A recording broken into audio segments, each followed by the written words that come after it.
Hello, if anybody's there yet. I don't think anybody's there yet. I don't think anybody wants to talk to us today since we were live yesterday. Like, yeah, there's a baby. We're just getting set up. If anybody does hop in there. Oh, Furry Rage and Dragon. Thanks, hey. We're Dragon, just... Furry Rage, who have made it to their new destination location. We are living through vicariously Yeah. for life on land. We are vicariously living through Wisconsin. My petite? Are you being a bug? No, I'm not a bug. I'm a dog. Not a bug. We have to set up Tina's musings. Yes, we do.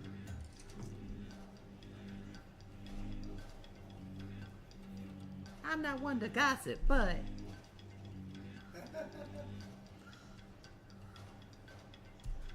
Stop.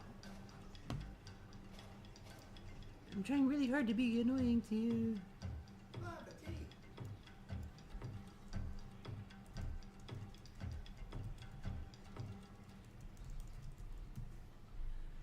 Mis tris megistus.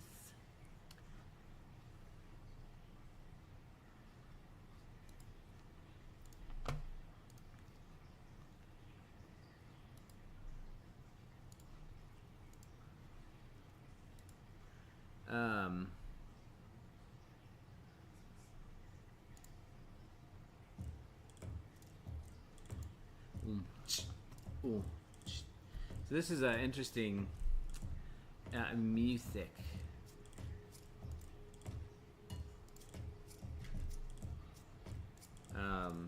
It is Herknunger, of course.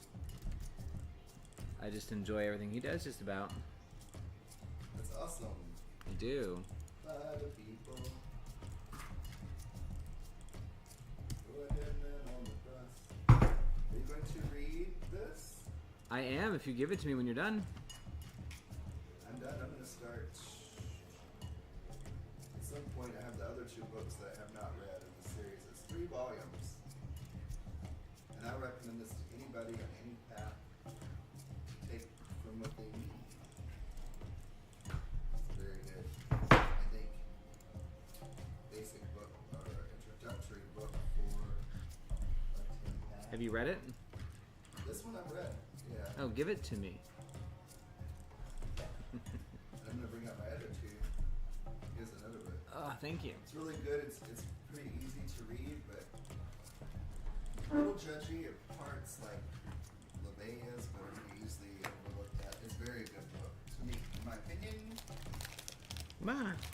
The one practice I wish I'd been doing that starting out is making my notes as I read, because that really will help.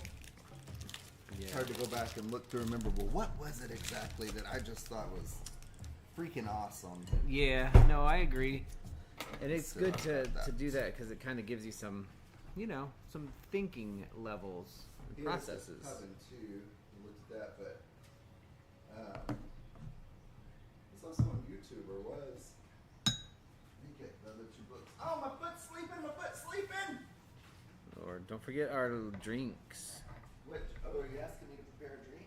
Yes. Okay. Hey! Dun, dun, dun. PW, hey paranormal. We've got a very fun show today. We're doing it a little different. Well, we've been doing it a little different, so it's not really different anymore. We'll get the video going here in a second. I've been playing around with like slideshows and stuff, so let's see if the slideshow works. And it will give you an idea of the topics we're going to talk about today.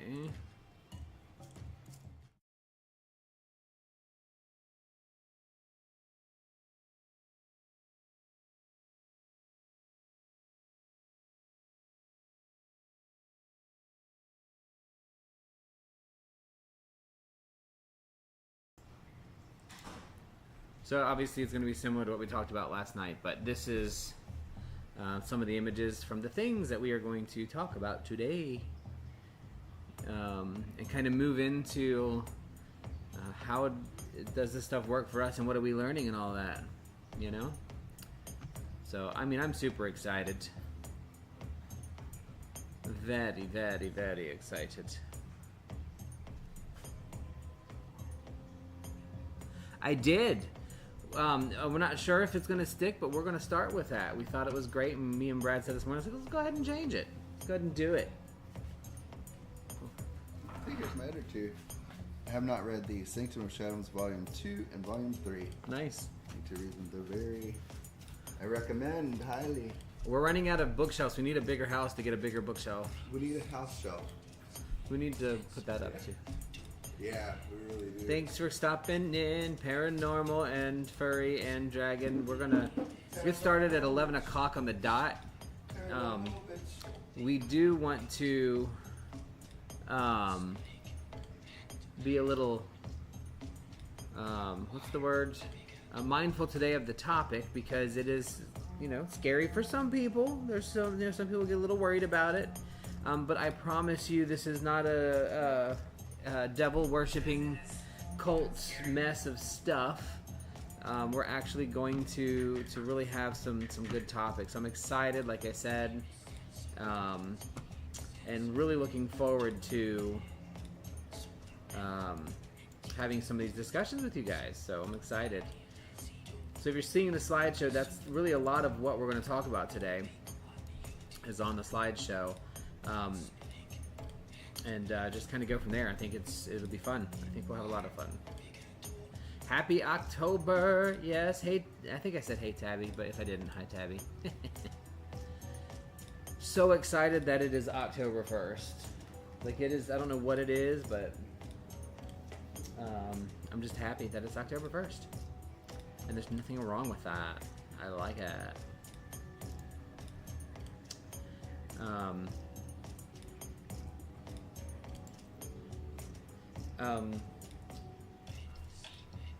Can you put that over there near, just underneath or above the little howlite? Okay, what is howlite? The rock? Right here? Yep. Underneath? Is that good? Put it on the other side. Right here? It's upside down, yeah. Yay! And then the little cord in the corner, do you see that? What am I seeing? The cord in the corner, it's this cord. Yeah. Perfect. Let's see. So I'll be mindful of that. We need our mead. We are mead bitches.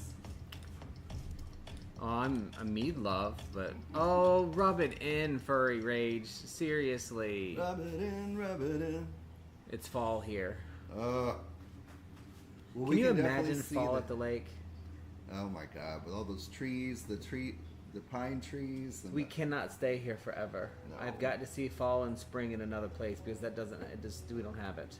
I'm sorry. Well, help me start playing the lottery so we can win and buy multiples. Well, buy me tickets and I'll play. Oh, is that how that works? So if I paid for the ticket, do I get all the winnings? Sure, as long as you spend on what I want. I know it goes in and out of that bank account quick. Do you have access to mine? I think you do. I do not. You don't? No. Oh, you used to. Yeah, not with Suncoast. Just the joint. Oh. Yeah, well, I will say this, and this is kind of going along with today's stuff, but I am not going to be angry at my travel or having to complain about traveling. That's right. Or I'll change it if I don't like it. I'm just going to change it because I get to go to Newark, and it is October 1st in North New Jersey. I should see fall. Mm-hmm. And I get to see fall. I've seen, all of the stuff, so I gotta remember that and not be such a complainer of all this stuff, because I complain a lot. I do. I hate flying, I hate traveling, and there are things that sucks about it.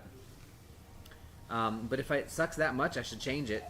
And the fact is, I still get, breaking up some incense. I still get to experience, the seasons if I want to a degree, until we can actually get to the place we want to do. I'm just going to transition back to our live screen so I can get ready for some other things.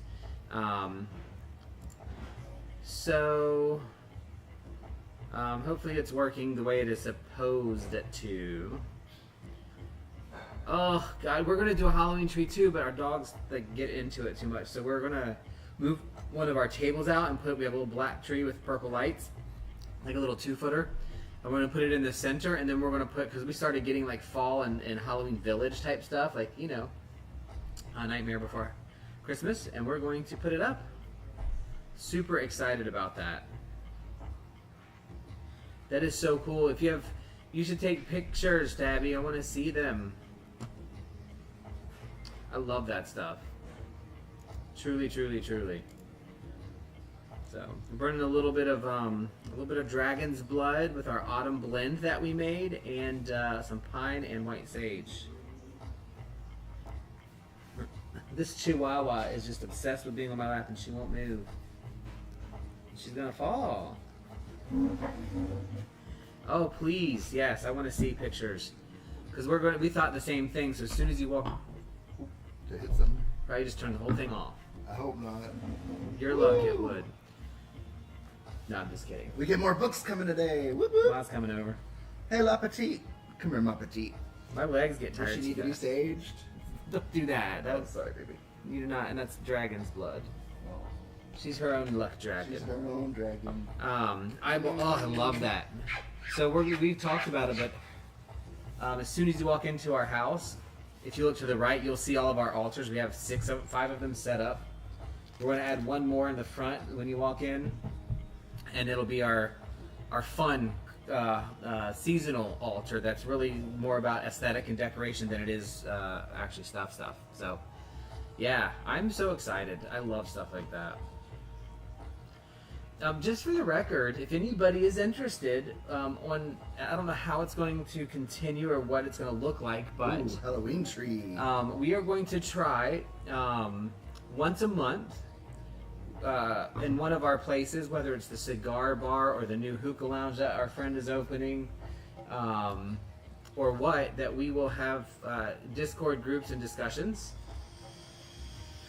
So we're going to do that periodically, not every time.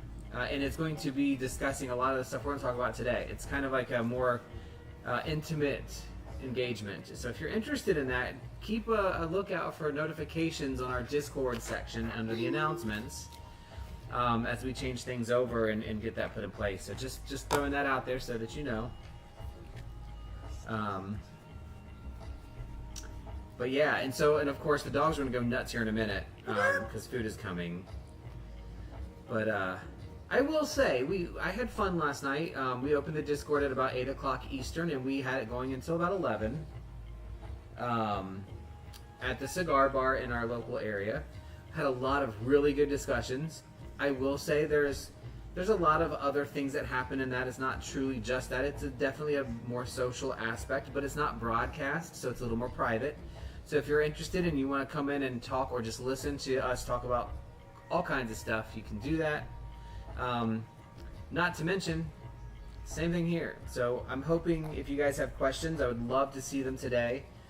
I'd love to kind of push through and really, really share. And if you have questions or something to add too, because we want to learn from you. And then the 2 books and topics we're going to talk about today are The Devil's Notebook by Anton LaVey and The Kybalion by the 3 Initiates. So we're going to have some of that shortly. The sound you hear in the background is Herknunger. If you have not checked out Herknunger, please go over to his YouTube and listen to his music. Subscribe if you like it. You know, we've been supporting him for a while, just periodically. I don't know if he actually has stuff you can purchase, but I know he is on Spotify, and the more listens you get on Spotify, the better. But also, we've been donating a bit to him because I use his music so much. I feel like I owe at least that. So yeah. It is time. It is time for you to see our fugly mugs.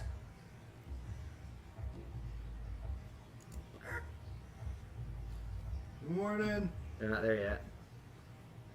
But they will be in a Now moment. we are. We're using a new Good morning. system. We really are using a new system. We're trying to figure it out, and it may screw up. So if something looks funny, let us know. We definitely have to show my 2 crystals, but one of them you can barely touch. If you look, am I not today, Jesus? And then right in front here, right there, you'll see a spiky ball. That spiky ball is a Tibetan iron and citrine quartz. It's very hard to see, but if you touch it, it has thousands of micro quartz that you can actually see with a magnifying glass, and they get jammed in your finger like a needle. So you can't move it much, and I can't like pass it around, but we'll try to get it over to show you what it is. And you got those at a really cool, surprising in Texarkana? Mm-hmm. It's Texarkana, Texas side. Yeah, it was in the downtown Texarkana. It's a really cute store. And, yeah. So if you're ever in Texarkana, Texas, it's downtown now. It's like a metaphysical, witchy shop. Really good energy. And it was called Mystic Moon? Mystical Moon, I think. Mystical Moon. It was a really neat, it was one of those shops where you go in and you know the two ladies that were running it not only believe and practice, they live there. Like they're there. You can see them putting stuff up on the bars and on the wall. Like that's just, it was their thing. They had a lot of plants. They had a little meditation. It was so pretty. It's really, the energy was just really nice. So I was excited about that. It is a Tibetan pain ball, yes. It's a no-touchy crystal. It's a porcupine crystal. But I'm not kidding you. I handled it, and then I set it down, and like 10 minutes later, I'm like, holy shit, my hands are stinging. And like, I couldn't even pick up anything. They hurt so bad. And then when I held it up to the light, like sideways like that, right, to get some contrast, I could see the little quartz crystal sticking out of my fingers. It was terrible. So, yeah. And then Ocean Jasper, which you'll see better, is right there. That little pillar. We're going to show that too in a little bit. But first, I'm also going to share something that is just the cutest thing that I found on Amazon, and because I'm a nerd, Amazonian. I'm going to share it. This little thing, it's about 5 inches long. It is a rainbow anodized steel shovel. And I got it for multiple things. One, to carry one around with me when I'm in different areas, because I'm starting a new Virgo practice of collecting dirt and little things from all over. You can put this right above the handle, below the handle, yeah.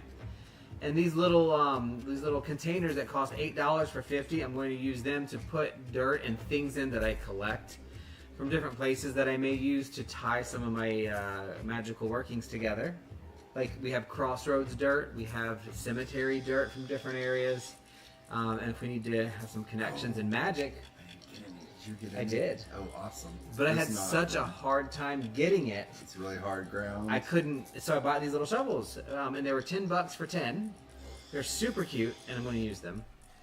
But also, they're good for like the incense and the burning stuff. So that's what I'm actually going to use it here for in a moment.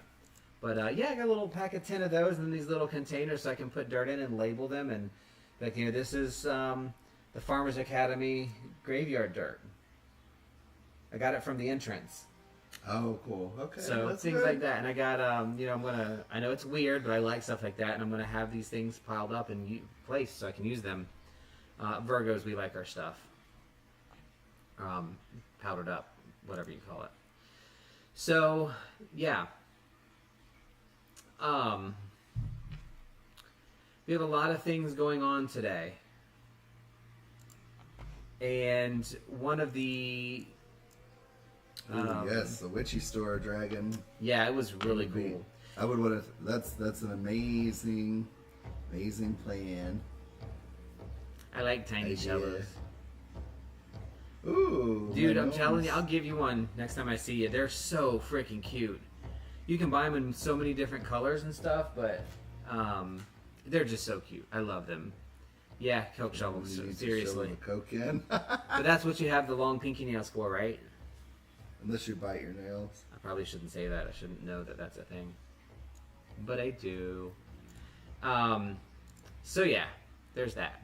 Like I said, we're moving things around a bit, so I'm trying to keep track of stuff. Can you see that? Can I see what? Is it too far for you? No, I can see that. I just wanted to see if that would help. Okay, yeah, no, that's good. Because I got to go back and forth. That way we can still see the Oh, that's better. I don't have to keep checking my phone for the chat. Yeah. I'm trying to make. I didn't know if the mic was in the way. I want food. I want food too. So All right. I understand eating. We're about to eat too. Give me the shovel. The shovel? All right. Yeah. See, I need the shovel. Mm-hmm. It might work for our weed too. Oh, hey, it might. So this is our autumn blend that we did for the autumn equinox, otherwise known by many as Mabon, even though those two really aren't connected. Neat stories though. But this is, oh, I love it. Dragon. Yes, we will Revenge. support the queen. Yes, we would. Look, I am telling you, our thing is always, look, I don't know, I would have to potentially leave you down here if she opens up a witchy store that I can go to and sit at all day, and Go. I will be gone by. I will man the house until I can come and join. Yeah. Because that, you know, is awesome. really our dream, is to have the coffee and drinks and all that stuff. That's kind of our thing.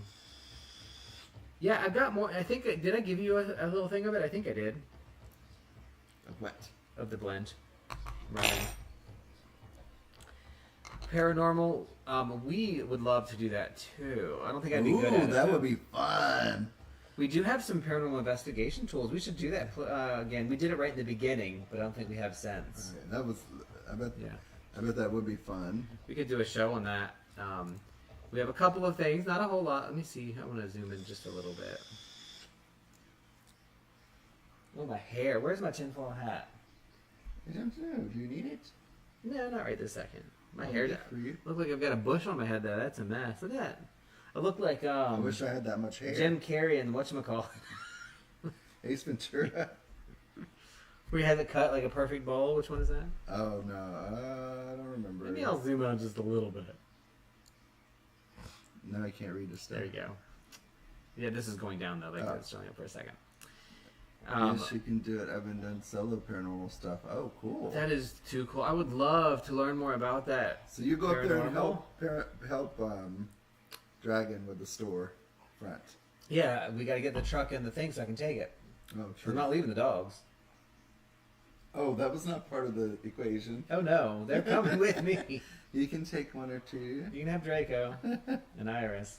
I love them, And Tina. but Nutella's literally got to go. Oh, We seriously are considering doing her own little, maybe not a channel, Snippets. but her own little playlist. tidbits with Tina.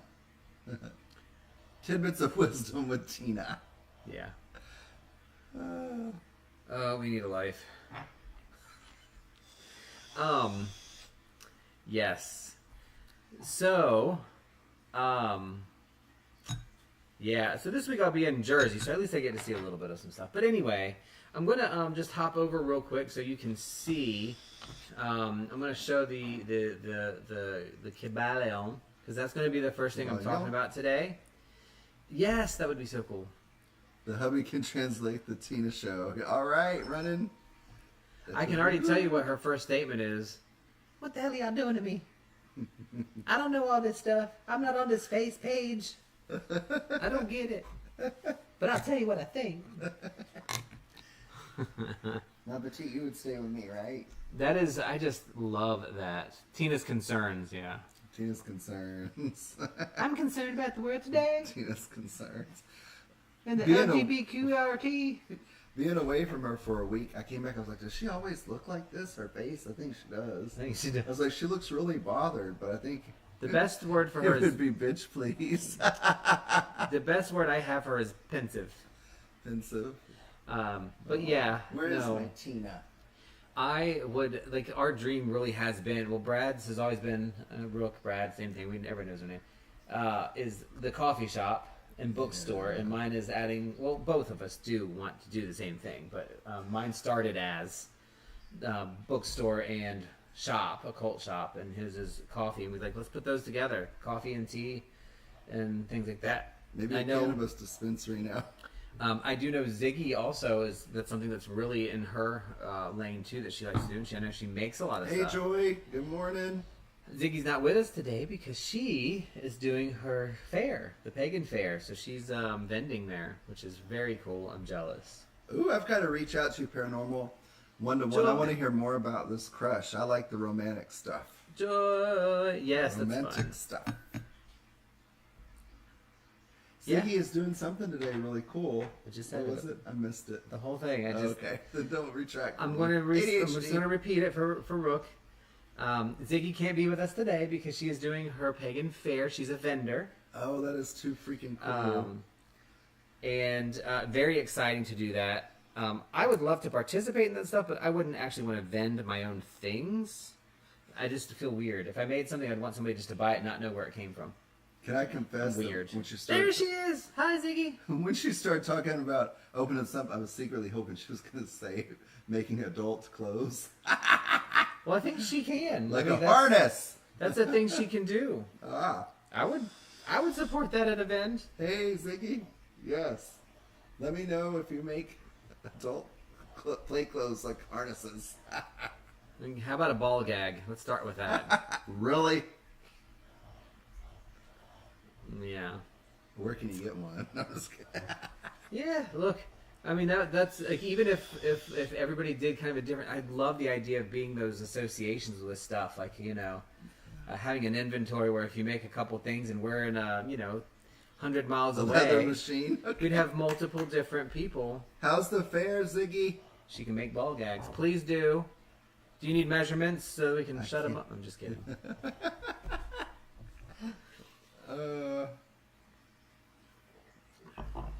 So Is the queen would make the best entrance? Yes, she is.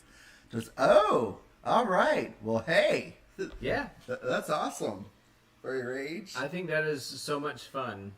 we forget how to play. Like- the world conditions us to not play. We're going to talk about that, I think, a little bit too. That's going to come We out in our are, discussion. like, seriously, not just being nasty, but like, Seriously. yeah. But I mean, in the long run, can you think of like all this stuff? Like we do. Okay, one of my best memories. I'm going to go back to our main screen just for now because I'm not ready for the Cabalion yet. You're not We'll ready? go back to Okay, it. let the energy flow. So we like one of my favorite things that I have in my memory are of the what we call the 1001 Mart. And it was an indoor flea market similar to our Flea Masters, where you go in and it's just pockets of all different kinds of stuff. And my friend who was in the one show, the one that I talk about relatively frequently, she had a store there, and I, you know, did a lot with her. Candle making, consignment. I would go out to the thrift stores, find stuff, and then we would consign it there, so we'd each get a little cut of it, right? And that's kind of how I got to know her. But that loose association of all of the people that were there is so cool to me. If you have heard me talk about my house, my ideal house would be modular, but not in the way you think. It would be each room is a building that is separated by walkways or able to get to in a small area. There would be a library section, there would be a witch section, there would be a living section, a kitchen section. They're all separate. It's the same thing that I think of when we talk about doing business stuff like this. I have a business plan. I have put one together. We have our business license. We have our LLC. We need to check on that because we're paying for it still before we get fined. And we have all those things. But in Florida, it's just not really conducive. It's so freaking expensive. So, Yeah, it's a lot of money. I mean, I could see like really developing that elsewhere over time into retirement or something. God, my dream for part of the year would be to get like a little trailer of magical things or whatever, Oh, we and talked about that, travel yeah. to like carnivals.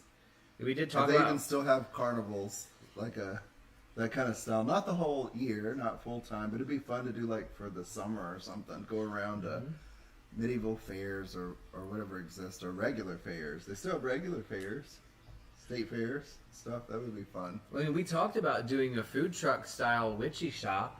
The problem is, I'm going to respond to that too. The problem though is you have to have a county license for each county you operate in Florida, so it would be almost cost prohibitive. Yeah.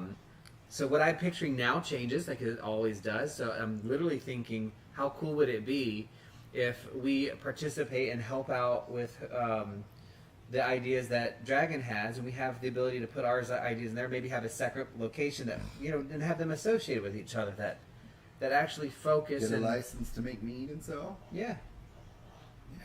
that kind of stuff. But anyway, Your perverted side should always lead your creative side.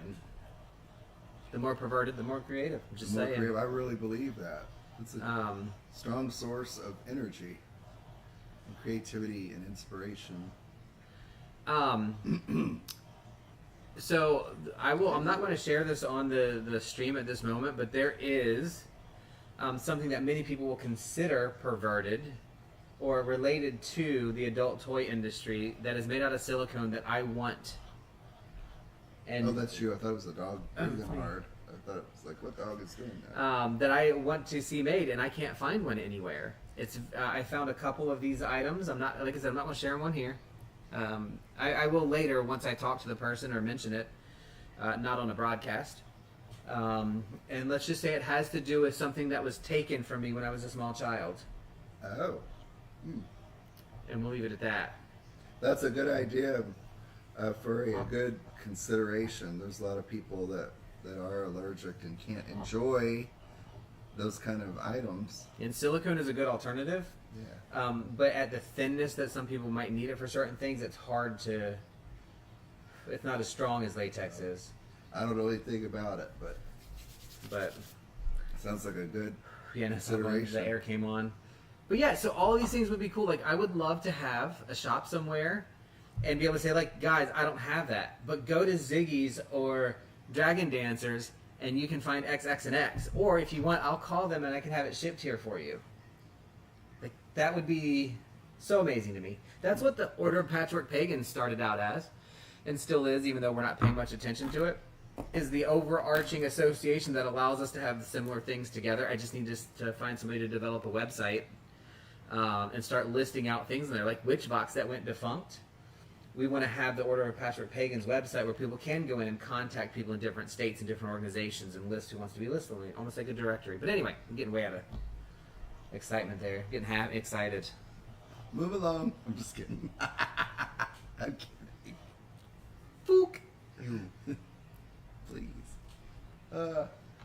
So, I'm going to leave it open for just a minute before we move on because I am trying to be better about not moving too fast because of the delays.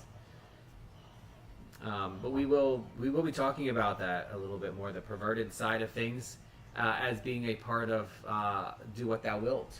In true nature and not denying that stuff. Yeah. Obviously with some morals in place, like, but Yeah, no morals in place, no checks. I personally believe we can talk about it. If your morals, you don't have morals, you don't have the values, quote unquote, in place, it allows you to be a lot more authentic. Mm-hmm. But the actions that you choose will not be because somebody else prevents you from, because that's what starts as a moral and value. Mm-hmm. It'll be because it's not the right thing to do on its own. Does that make sense? Yeah, I'm talking about like pedophilia and I know, stuff. so am I. Okay. I'm saying if you lay your morals aside and let everything lay open, you still wouldn't do that. Does that make sense? So that's why I'm like, it's not the moral that drives that for me. It's the you don't have relationship with things that can't consent. That's it. So, but I don't know that I necessarily see that as a moral or a value. Like, I think that's just if you do that, it doesn't mean you don't have morals or values. It means you are a thing, which is a shitty whole mess of an absolute thing. Does that make sense? Mm-hmm. I'm trying to look at it through the Devil's Notebook eyes of do what thou wilt kind of thing. Because I think humanity, if they're smart and they pay attention, they will choose not to do those. Well, I don't know. Some people are really fucked up. Some people are fucked up. But those people wouldn't have the moral anyway. Consent is sacred, yes. Yes. As is revocation of consent at any moment, also sacred. But anyway, that's a really good way to look at it. I've never heard those in the same phrase. Consent is sacred. Yeah. That consent is almost like saying I'm willing to do the thing that you want to do and work through it at some point. But I do think, like I said, like when we say we have morals that prevent us from doing that, and I think, well, that just means that the person that does it doesn't have morals, but then what does it matter to have morals if you just have people that will or will not do it? You know what I mean? And that's not a societal standard to me. That's a humanity sacred life thing. So I guess outside of that, it would make sense. But That's why we need laws, I guess, to punish those people. well, They can't act accordingly. yeah, but if they, there's a whole lot to that though for me. Yeah. That was not one of our topics today. It is not. So I'll tell But, myself, move along. but one thing I will say is a lot of what we're going to talk about today does reverberate in the area of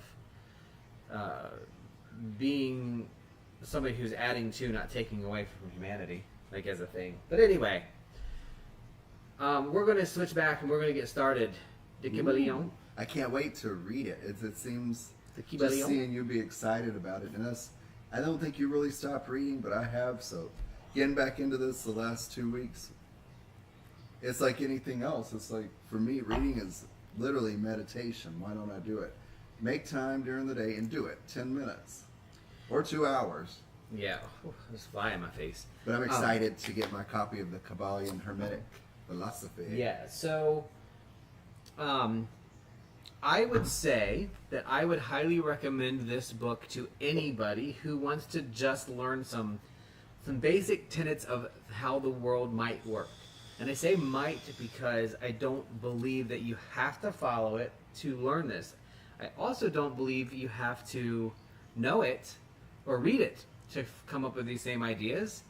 But if you are somebody who's kind of seeking and trying to kind of figure out some things and you don't know where to start, this helps you get a place to start.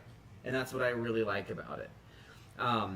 Would that be a book like just general life, regardless of path, magic, non-magic, that you would recommend, as well as like for somebody looking into pagan or earth-based religions? I feel like this basis of the principles are really timeless and function across multiple different layers of things. So I don't consider this magic. I consider it almost science. Science, okay. But it kind of bridges the world for me. And like I've said before, I've been practicing and learning and reading for a very, very long time. On and off, all different kinds of things. And this speaks through all of them. I can see this in Christianity. I can see it in pagan general. I can see it in eclectic. I can see it in druid. I can see it in dragon. I can see it in Satanism. All of it. I see it. And so what you see on your screen is it's from the basic of laws of the universe. That's a neat way to put it. Yeah, that's nice. It is, and it's so I have the 7 principles up. I'm going to mention them really shortly just to kind of give you an idea. Obviously, you need to read the book to get a real full thing. So what we're probably going to do, I think, I'll spend 10 minutes. A series on it?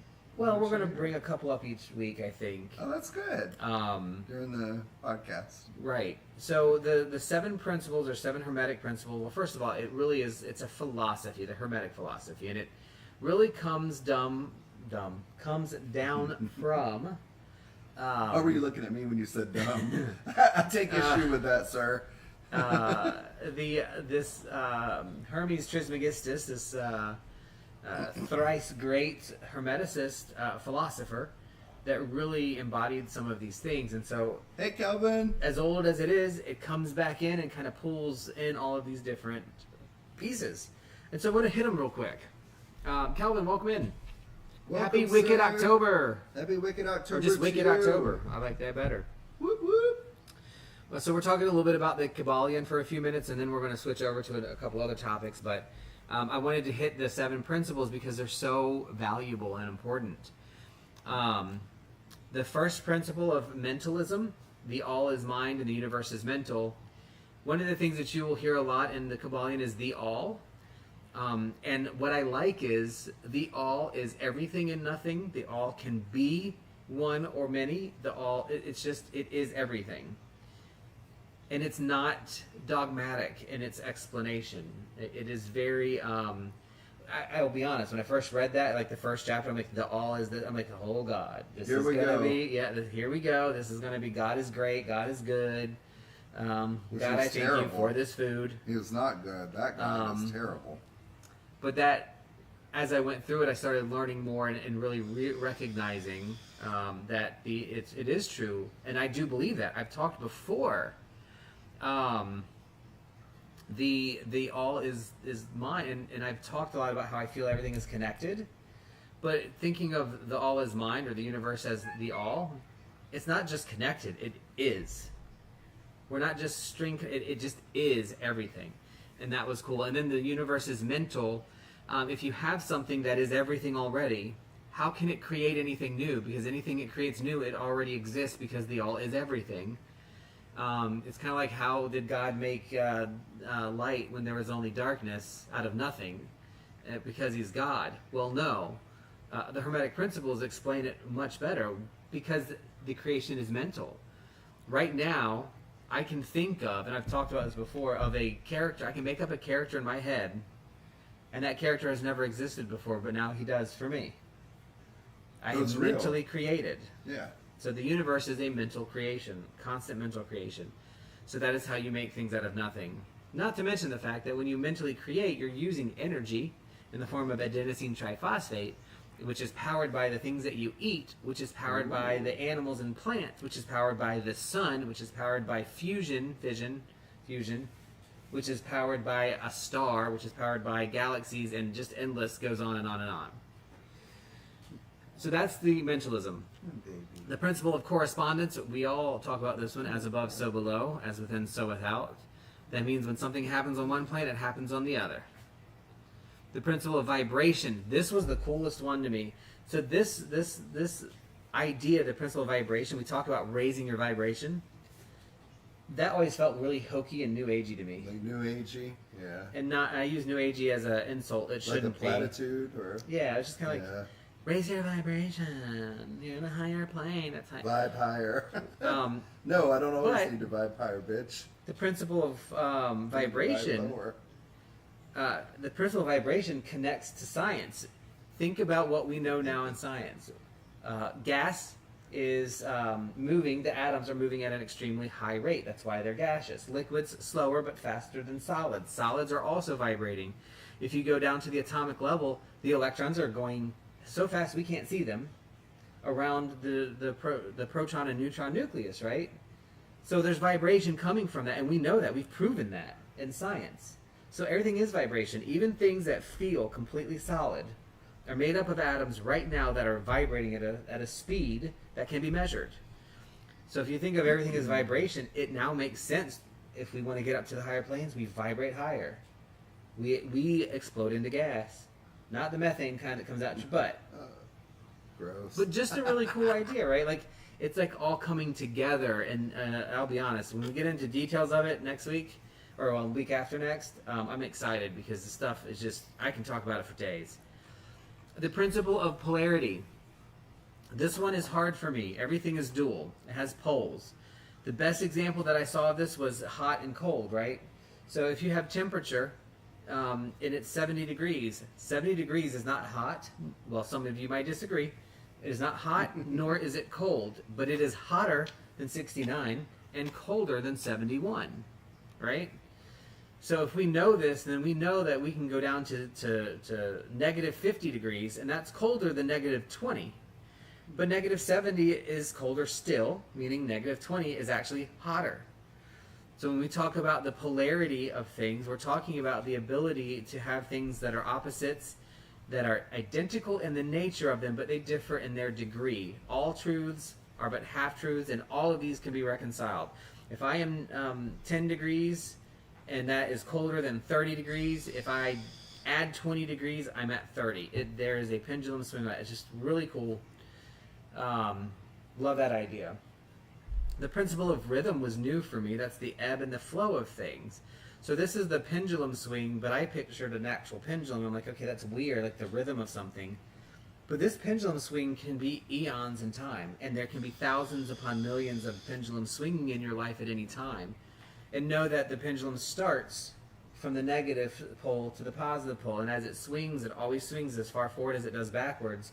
And the only way that you can exchange or slow or mitigate that is through counteracting it. It's still swinging exactly as it does, but we counteract it with the other things in our life. Holding on to something solid to ground ourselves is a good example. That's the principle of rhythm. The principle of cause and effect, where every cause has its effect. Every effect has its cause, and everything happens according to law. It's like, oh my God, this is so stupid, but butterfly effect. It's absolutely true. Every word that I'm speaking out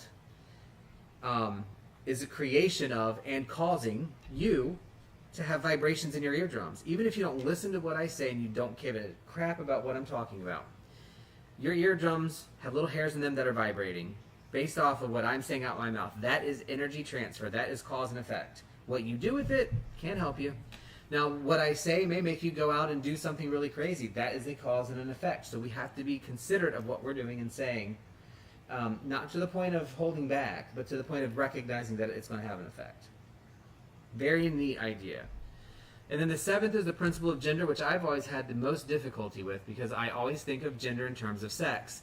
And then we do masculine and feminine, and I think of those terms in terms of sex too because that's what we're told to do. The principle of gender is in everything. There is masculine and feminine principles, and it manifests on all planes. It's a lot like polarity for me, and it has absolutely zero to do with penis and vagina. It does not have anything to do with male and female. It has to do with the property of things being in a polarity that meet up to kind of pull together and create. It is all about gender. The new term that I learned while reading this is what does gender sound like? Generate. It is generation of things. So masculine and feminine principles coming together to generate. Good example that I read. Two men coming together can generate. We may not be able to generate a life, but we can generate a living unit. So there is still generation in those things. That is the 7 principles, and I cannot wait to go into detail on them on a future show. Cool. I'm dizzy from talking too fast, so I'm going to go back to... Is it a long book? Like, how is it? This is Hermes Trismegistus, somebody's image of that. Yin Yang, it's about being humans, knowing how things work. Very much yin yang, absolutely. And you know what I like about the yin yang symbol, and I also didn't kind of put together, is if you look at the yin yang where the circle gets smaller and the tail end is on the side, it's always even. The circle is always the same 100% radius, no matter how you look at it. Oh, that's a neat picture. What's that's that Hermes Trismegistus, an artist rendering. Okay. From crazyalchemist.com. So, good kind of discussion on that. Quick. Yeah, I just put water in this morning. Oh, so it's not water. It was backed up. It is probably. We need to add more because it dumped a whole bunch in, but just silence it. Sorry, our saltwater tank is yelling at us to balance out the salt water. So, that was a lot to get out really fast. I will tell you, it is so good. It is so worth it. And it's not because it's reinforcing your ideas. It really got me to reevaluate. And I know a lot of you that know me personally know this. I do have a hard time understanding polarity and gender. And it was really nice to kind of see this written out in a way that's like, oh my God, I've been looking at this all wrong. Or goddess. Or gods. That I've really been looking at it all wrong. And I'm excited for Rook to read it. Joy, if you want, if you send it to me, I'm okay posting it in the Discord if anybody else wants it, if you're okay with that. But yeah, enjoy it. I'll be honest, we need to sit down next time you come over and hang out. We need to talk about it. Like, maybe next weekend, I don't know. But I definitely want to have more conversation on this because being able to read it now is so different than reading it before. Like, it's different. So you can send it to Dragon, but if you want to send it to me, guys, I can post it also in the Discord. I will put it in there.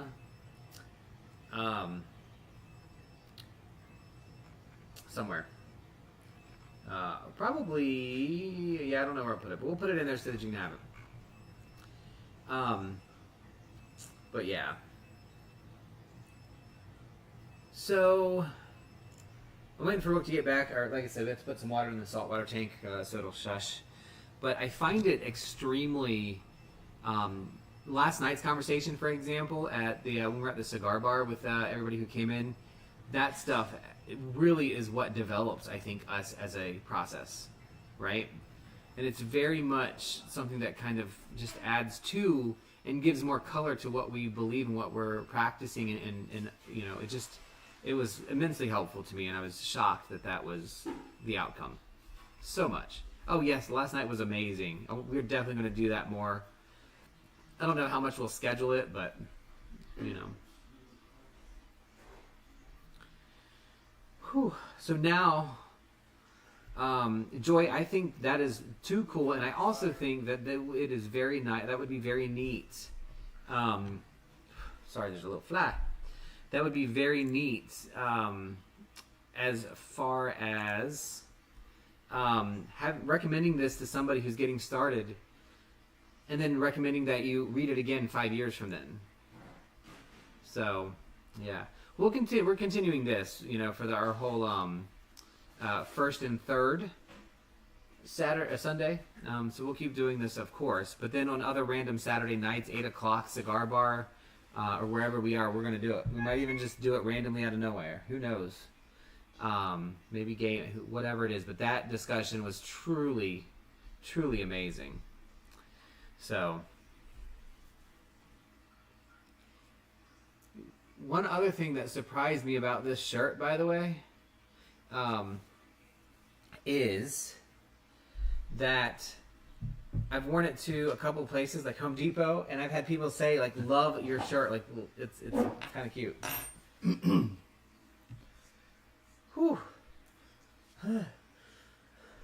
You did a good commentary on that book. That is good. And I just say that, and because we were playing games, I didn't watch the chat, but whoever suggests the name Sunday Circle, it has such a, like, the energy is so much better to me. I agree. I like it. And I really, really like it. Okay. So, that's very nice.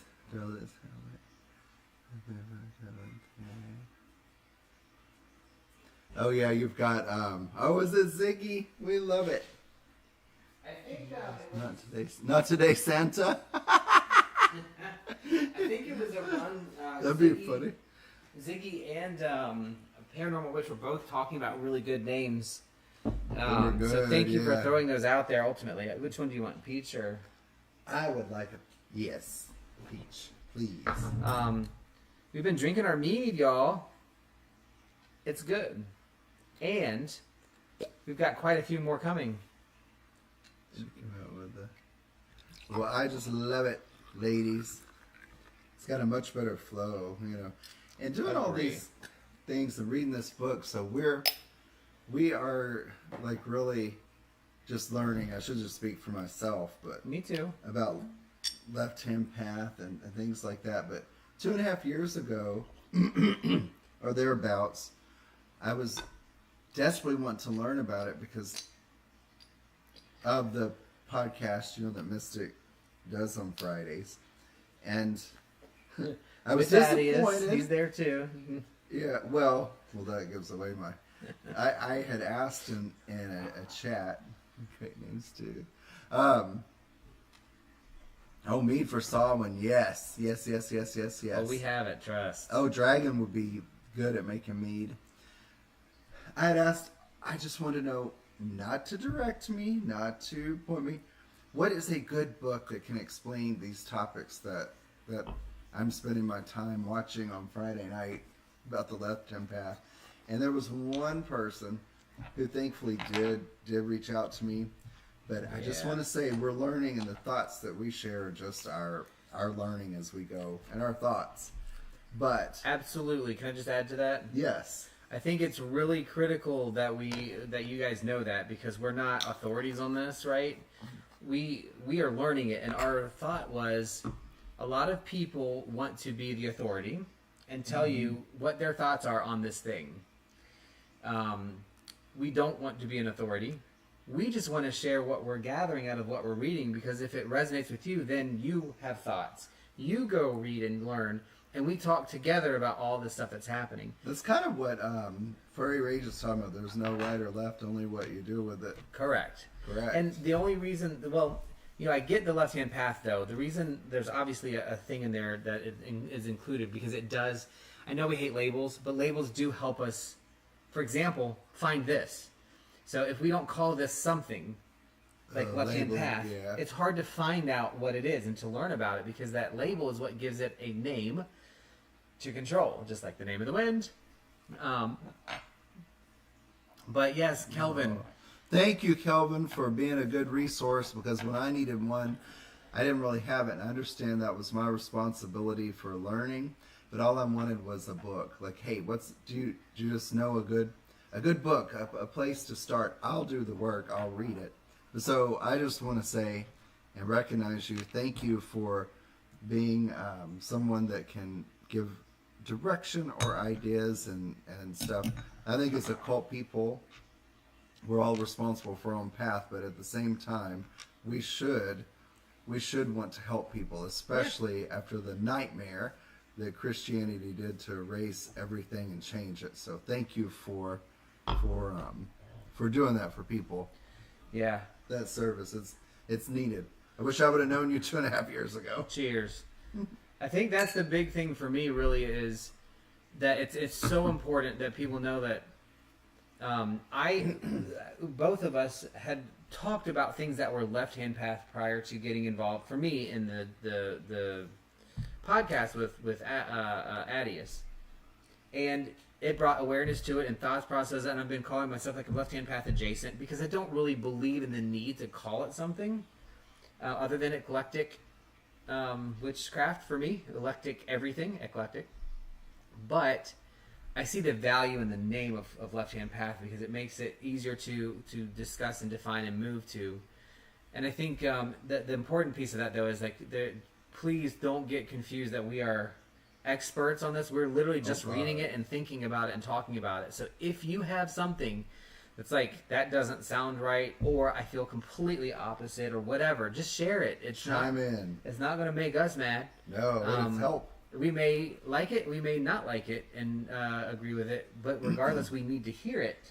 Because everything that we hear and agree with grows our practice. Everything that we hear and disagree with grows our practice. Right. You know, so it's important to have both of those things. You can't just always have the pause. The pendulum in Kybalion is going to swing. And I will say, however, the concepts labeled as left-hand path really resonate with me lately, and it's just like, oh, well, here you dummy. Maybe it just wasn't the time back then. So, which goes into a concept we're going to talk about, the combination lock principle. Mm-hmm. You need to be receptive, the right place, the right time, with the right information, and information or knowledge could mean experience. So how can you unlock your keys? So I will say we're doing this a little bit backwards, because most people start with a Satanic Bible. We started with the Devil's Notebook. Right. And we're going to go backwards to that. But just in case you're interested, I am going to share. This is the cover of the Devil's Notebook. And this is kind of what we're talking about today at this next discussion point. Yes, and that is witchcraft. Absolutely. Yep. Mm-hmm. Definitely. And I would like, starting from wherever, if you want to kind of go on this one, because I gotta rest. Rest. So the biggest. Sorry to cut you off, but before you go, you've never seen it this way before, but just so you know, this side is what shows. Okay. This side is what I'm going to do next if I hit the button. Okay. This is what's live. Just so you know. Well, thank you, Kelvin. I do have that book and read a little bit of it. I do need to get back into it. It seems like a very informative book. And you need to read it so that I can read it. I need to read it so you can read it. And not yet, because we're going to get started, Kelvin, but I do want to see if you have any input on Alistair Noct, but let's do that at the end, if we can.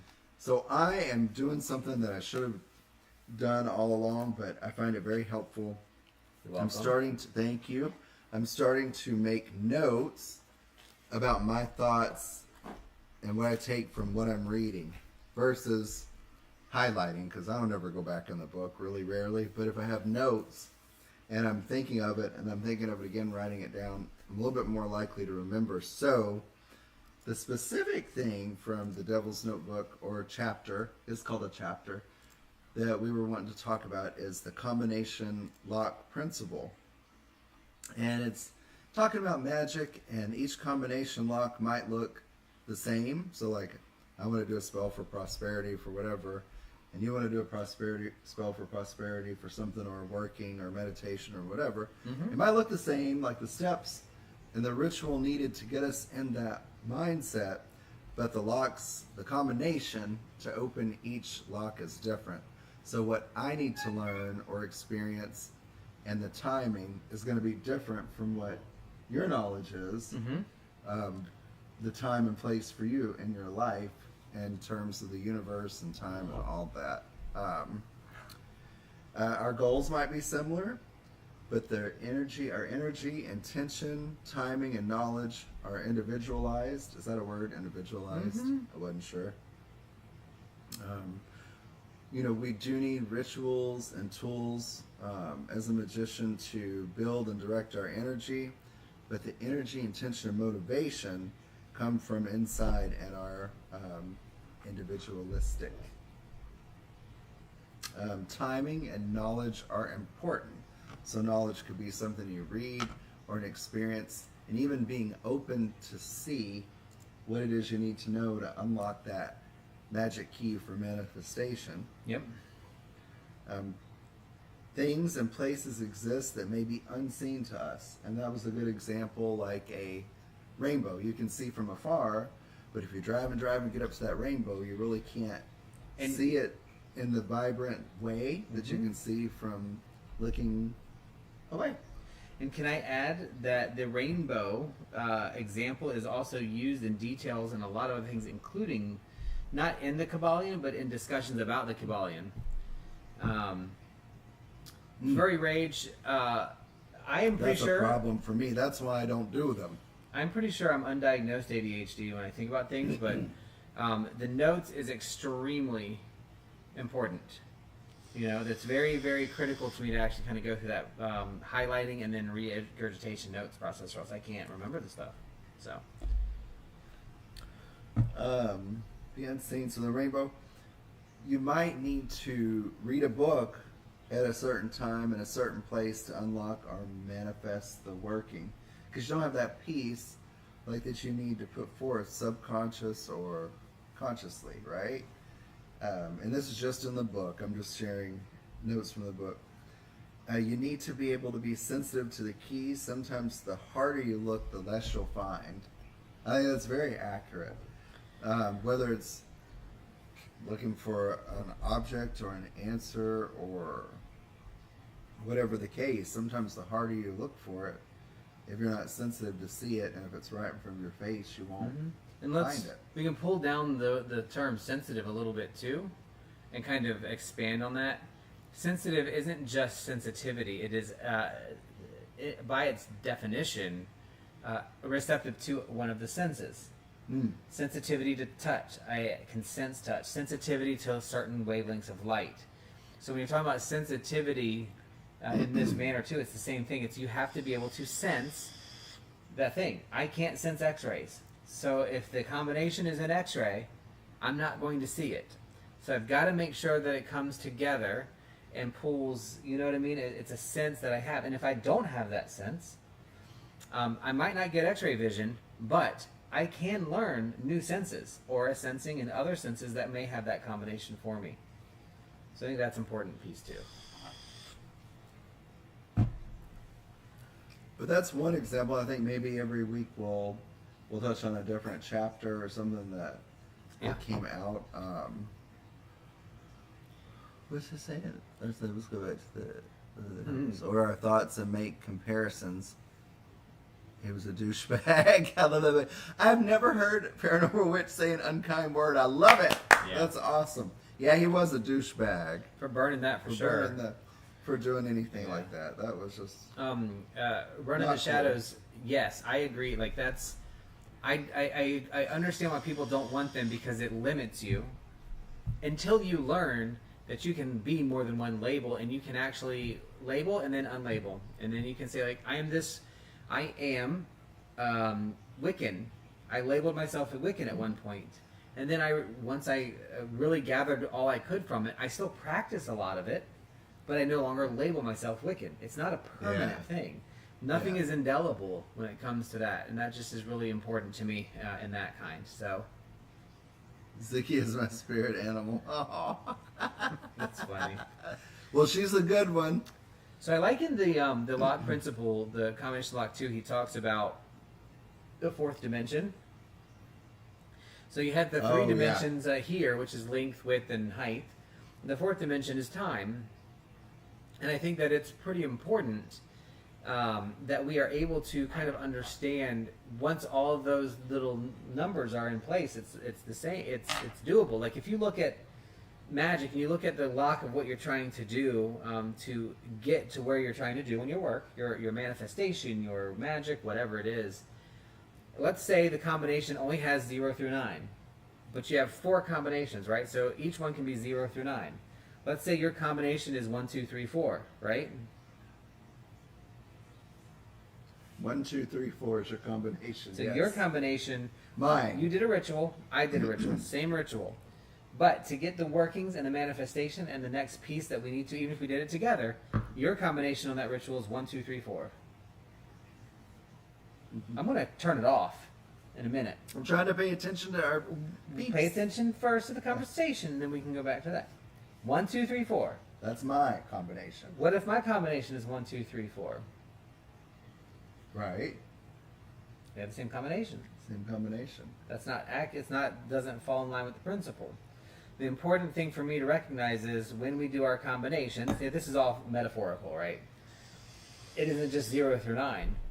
From a distance, it looks like 1, 2, 3, 4. Yes, ADHD moment. I'm about to knock ADHD moment out. Oh, you're reading. 1, 2, 3, 4. Uh-huh. We both have the same combination. I'm not going to repeat this again. From afar, when we did our ritual, it looks like we have the same combination, 1, 2, 3, 4. But when you go into the detail, the minute details of what it is, it might be that yours is 1, 2, 3.1, 4. Because you're getting closer to it. Mine might be 1.1, 2, 3, and 4. Because there's an infinite number of abilities to kind of go through this whole process of what the combination means. And from afar, what we do when we talk about rituals that are traditional and work, we're looking at the 1, 2, 3, 4 with only 9 options on each one. Well, really 10 options because of 0. We're not really taking into account the ability to have the infinite number of additional parts to that combination. And that's the combination I think he's talking about. Like, we go out and do a group thing with 10 of us, 13 of us, whatever. We do a coven work. Our combination for the coven work is 1, 2, 3, 4. We're proceeding the same way. We're calling to the same entities and all the same elements. But your personalized version of it that you're doing also at the same time is completely inherent to yourself. You cannot get anybody else to have that same one, and it means something different in that space. That's what I get out of that. Now, let's catch up on chat. And tell me it's the Devil's Notebook years ago. Kelvin, do you ever feel like if you were to read it again, it would have different meaning? Because I will say, this is 2 or 3 times where I've done this. The Kabbalion is one of them. Reading it a second time many years later has completely changed the meaning for me. Just curious. Okay. Oh, I love start with Wicca. Yeah, there wasn't a lot of other stuff available. And Wicca's valid. It's very important. It's very valid. It's definitely valid and a good. Doesn't need me to say it. It's a good path. Wicca's led the way for a lot of our religion to be accepted. Like if they're like, "Oh, you're like Wiccan," like, "Yeah, sure, close enough." Yeah, just go ahead with it. Yeah. Because we all kind of fit into a category of that part at some point. I love your mess. You're my spirit animal. You're a good role model for me from all the stuff I went through. Oh, that's a nice comment. Eric, use the note feature on your phone. Oh, a lot, and I can go back by date. Okay, that's a good idea. I'll be honest, Running the Shadows, I used to do that, and that's why I switched to this little thing right here that I absolutely love. It is expensive, unfortunately, but it allows me to save all my stuff in completely different ways. It's so nice for a brain that's going all over the place. Furry Rage, we need more people that do just mess around and find out. Mess around and find out. Because you're messing around and finding out helps us put together what we read into something that means something. Yeah. Like that's gnosis. Like when you That's mess- doing. Like you that's you get gnosis from experience. experience by messing around and find out. We read and then we can apply it to what you do, and then it means something to us even more. So that's absolutely a critical piece of our everything that But we you do. get right down to it, and that is fabulous. Another example of why nobody should be doing things the exact same. Yep. It just isn't good. It's not effective. Anything else? And I might read it again. People shit on me. I've never heard her curse. I love it. Thank you, Paranormal Witch. People shit on me because they tell me being Wicca means I am the devil's servant, which they're stupid as hell. I love Wicca. I might be baby witch. Still learning as I go. We are all learning. We're all learning. Well, furry rage, it's not just the practical parts. It's also you're literally creating new pathways. That's You are, for totally sure. awesome. I like And paranormal, I will anything that is not Christian from that purpose is going to be the devil's servant. That is literally how they define it. You'll never win that battle, unfortunately. However, in the Devil's Notebook, it's one of the reasons why I think it's so important to talk about this, because the more, I'll be honest, I'm not Satanist. I like LeVay's writings. They speak to me, but I believe a lot more differently. It's definitely not going to be my path. Left-hand path, I think, is, for sure, but not Satanism. However, learning and reading about Satanism is giving me a lot of tools to use to kind of grow and do things. And I think it's really, really important to recognize, and for me now, it's like, okay, you think I'm the devil's servant? Okay. Because if I was the serpent in the Garden of Eden, I would have told them the truth too. Maybe that makes me a bad person. That is the ultimate story of manipulation and lies. Mm-hmm. That is the ultimate It's a in whole nother control. That's a whole other show, and it just it makes me angry, but at the same time, I feel validated now because being raised Southern Baptist, it just never felt right. Like, oh, just believe it because blindly. No, that's not logical for human beings. I am very drawn to the question everything and validate for yourself part. Mhm. It makes sense. It doesn't make sense. Oh, and there may be. There's a purple big bird that is sitting on your street every day. Well, no, there's not. I don't see it. We'll just believe it because it said so in some book. Yeah. I mean, that's not true. Flying spaghetti monster! Running the shadows, yes. Sensitivity to vibration, absolutely. That is something that when I'm meditating lately and I've been doing ritual work, that's one of the universal laws I'm really trying to grow on, is the principle of vibration and really understanding it, because I've given it such a negative connotation because of the New Age movement, and I have inappropriately judged people of the New Age movement because it seems finicky to me, and I'm learning that that's dumb. I should never do that, and now I'm trying to learn it myself. So there's that. And you know, paranormal from the uncomfortable perspective. One of the things that I am learning through the left-hand path that's making me less uncomfortable is your acceptance of Wicca as a religion has zero effect on my truth. No offense, Furry Rage, but I cannot picture you as an altar boy, but that's really cool. That's a really cool story. We've got to hear that story. We've got to someday, hear sir. that story and experience We need that, sir. in depth. Yeah. The other thing, paranormal is my advice would be, don't worry about whether people believe it's a religion or not, and just say, you know what, I appreciate your significant concern for my soul, but let me assure you, it is very safe in the arms of God. And God is everything. Goddess, whatever you want to call it, fine. That's what I say. Like when people ask me, do you believe in God? I'm like, yeah, I do. You believe in one, I believe in many. I think there's many ways to look at it, you know? So that just makes me angry. Like to feel so unloved, invalid, to be made to feel evil for all those years, and it was bullshit. it feels like the ultimate nana nana boo boo. It Like, does. hi, I'm God. You're human. I want you as my playthings. Here's a treat. Don't touch it, or you'll know stuff. I'm gonna let other things manipulate you, then I'm going to punish you. And I'm going to know that it's all going to happen. And I'm going to know that it's all going to happen. But I'm going to let it happen. And then I'm going to flood you and kill all your people. But free will, I'll say free will when it benefits my religion to say free will, but when it doesn't, oh, it's not free will. There cannot be free will, in my opinion, I should say.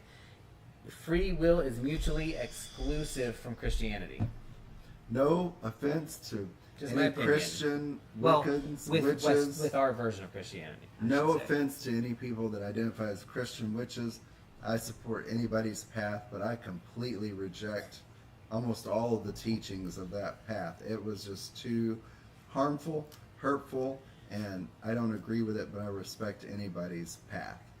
Going back through from a Levian or a left-hand path thought process, I want to reread the Bible. Because I want to apply the situations of not what somebody told me. Like, for example, Sodom and Gomorrah is a big part of it. Yeah. If you look at things the way they are, God is the devil. Think about it from the Kabbalion. Worse than any Satan I've heard of. Polarity. Yeah. Everything is the same in nature but different in degree. So God is Satan.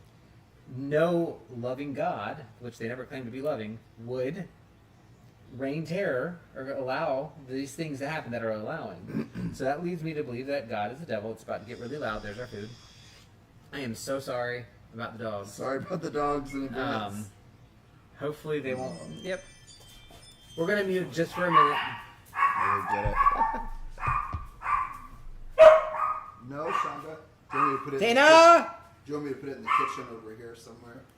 Oh, that's up to you. You can put it over here on the table. No, Okay, it's not too bad. They actually didn't go haywire like they normally. Finn's right behind you. Be careful. nobody. Finn likes to dart out of this house like a bullet. Is this show thing?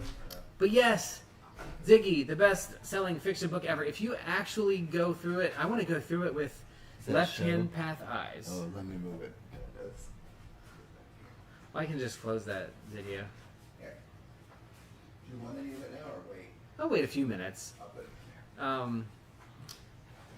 So yeah, best-selling fiction book ever. But I want to go back through it and see it from that perspective of not religion, not God. I want to see it from the perspective of all is all and nothing is nothing and nothing is all. What'd you break? He breaks something.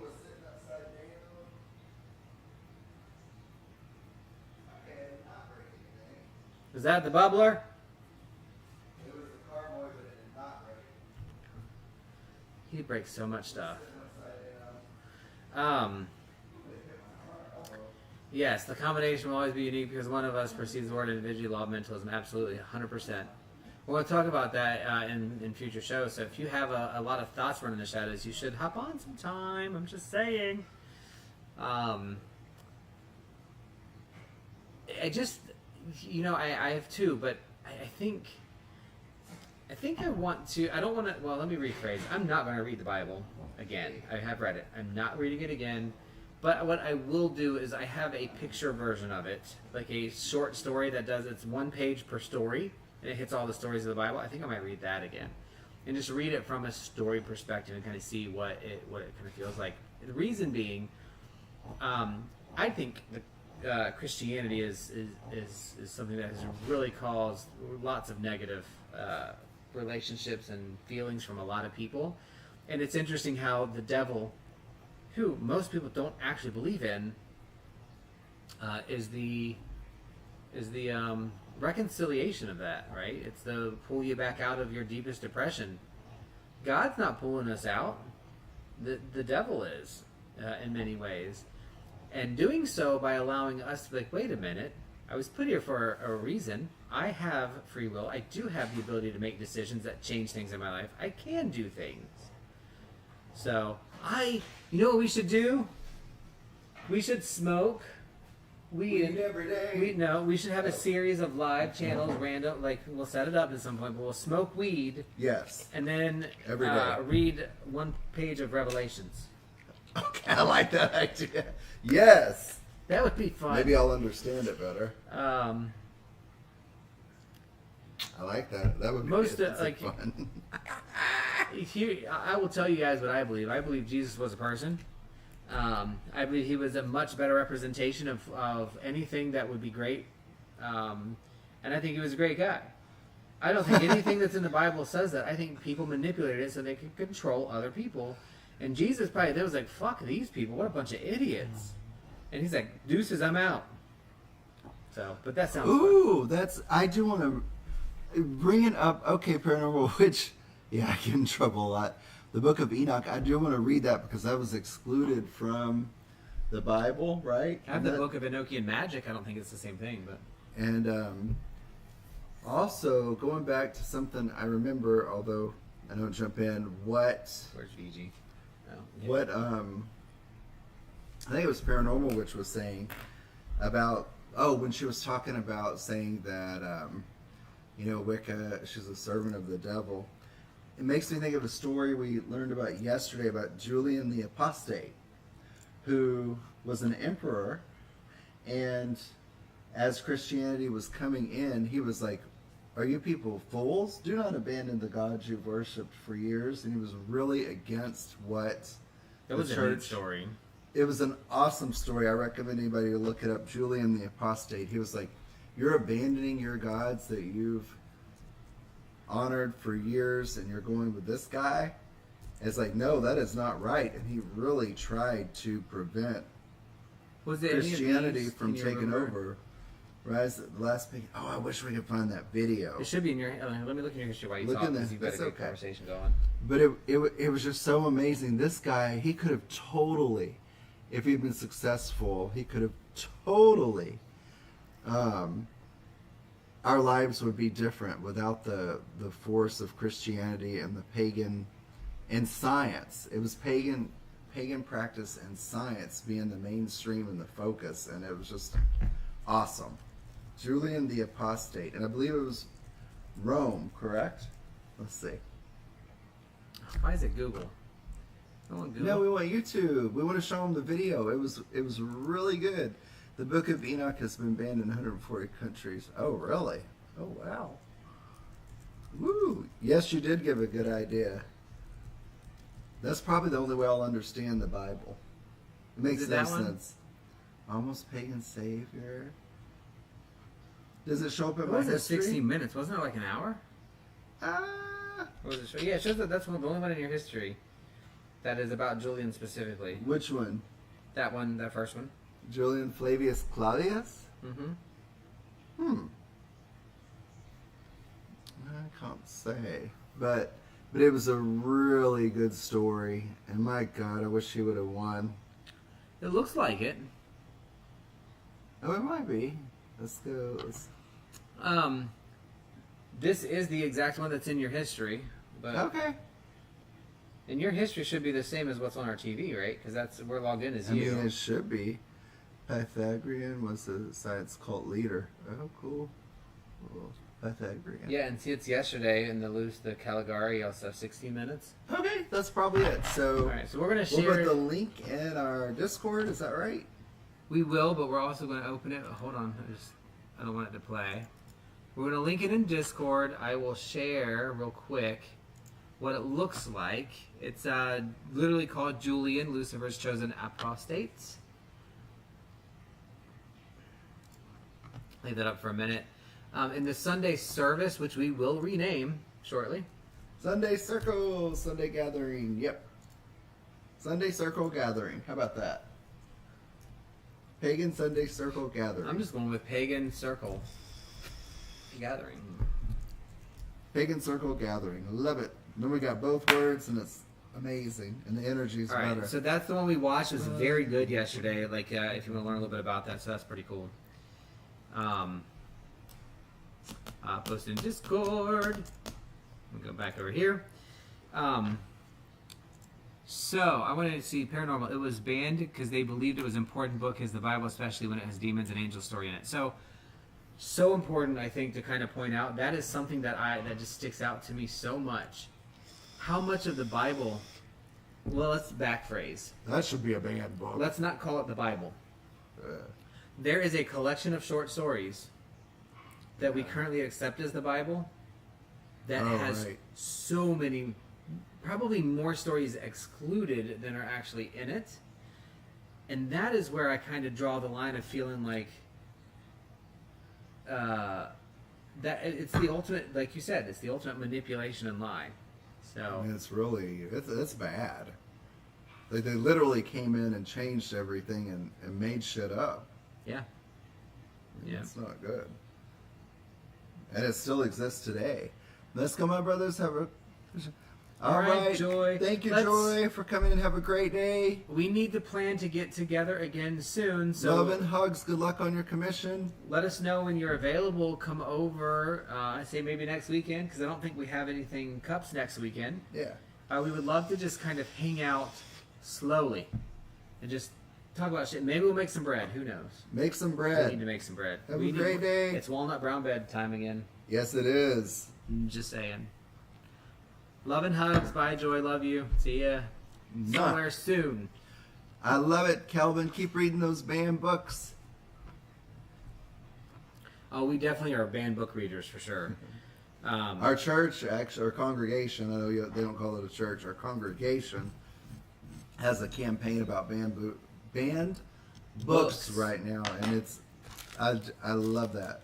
We have Beast class and coffee service. Oh, coffee service Sunday, yeah. All right. I don't know if we're going to make Bee's class. Will definitely be for coffee service. I have missed most of her recent classes. I do want to go to one. Yeah. We'll see if we can get there. It's just because of chance that we haven't been able to get to any of them, so maybe we'll do that. Is this a normal coffee service or a makeup coffee service? So that's a first Sunday. Must be a makeup, like a one we chose to help with. But we'll definitely be for the coffee service. Yeah. The Book of Enoch is everything the Bible doesn't have in it. Ooh. Okay.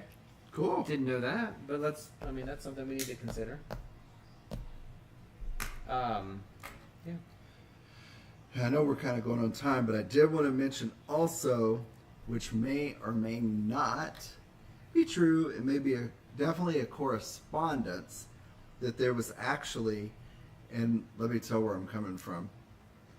So, in another video we watched yesterday, it was talking about... well, remember, too, we're extending time because we're only doing it twice a month. So we can go a little longer. But go ahead. Wasn't reading about the left-hand path, and I'm specifically reading about Luciferianism, who was Lucifer. We wasn't even really in the Bible, come to find out. They quoted in Isaiah, but according to one source that we watched, it didn't even say Lucifer till later. It said... Many sources support talking to King Solomon, I believe it was, there's a passage in Isaiah that says, "Oh, morning star, how you have fallen." And they refer to the morning star as Venus. Not a person. Lucifer's not a person. It was literally just saying how you have fallen as a person. Right. And had nothing to do with anything else. You were so bright and now you're shit on my shoe is really what they were saying. Oh, King James is a monster. Very much. We can go into that too someday. We can definitely go into that. But so that was one thing. And then later translations, I don't know how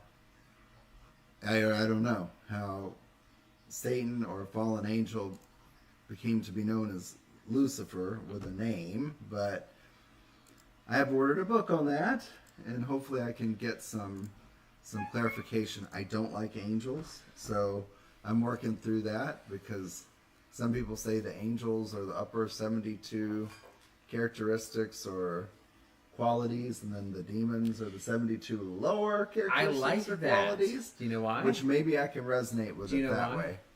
Do you know why? They mention Azazel in it, though. They're separate beings. Okay. Do you know why I like the idea of the upper and the lower with the angels? Because it absolutely supports the principle of gender, polarity, and as above, so below. Because that below part doesn't mean bad. That's where Christianity fucked up. Excuse my French. You have to have the pendulum swinging in both directions, or you don't have a pendulum. Life will be completely static.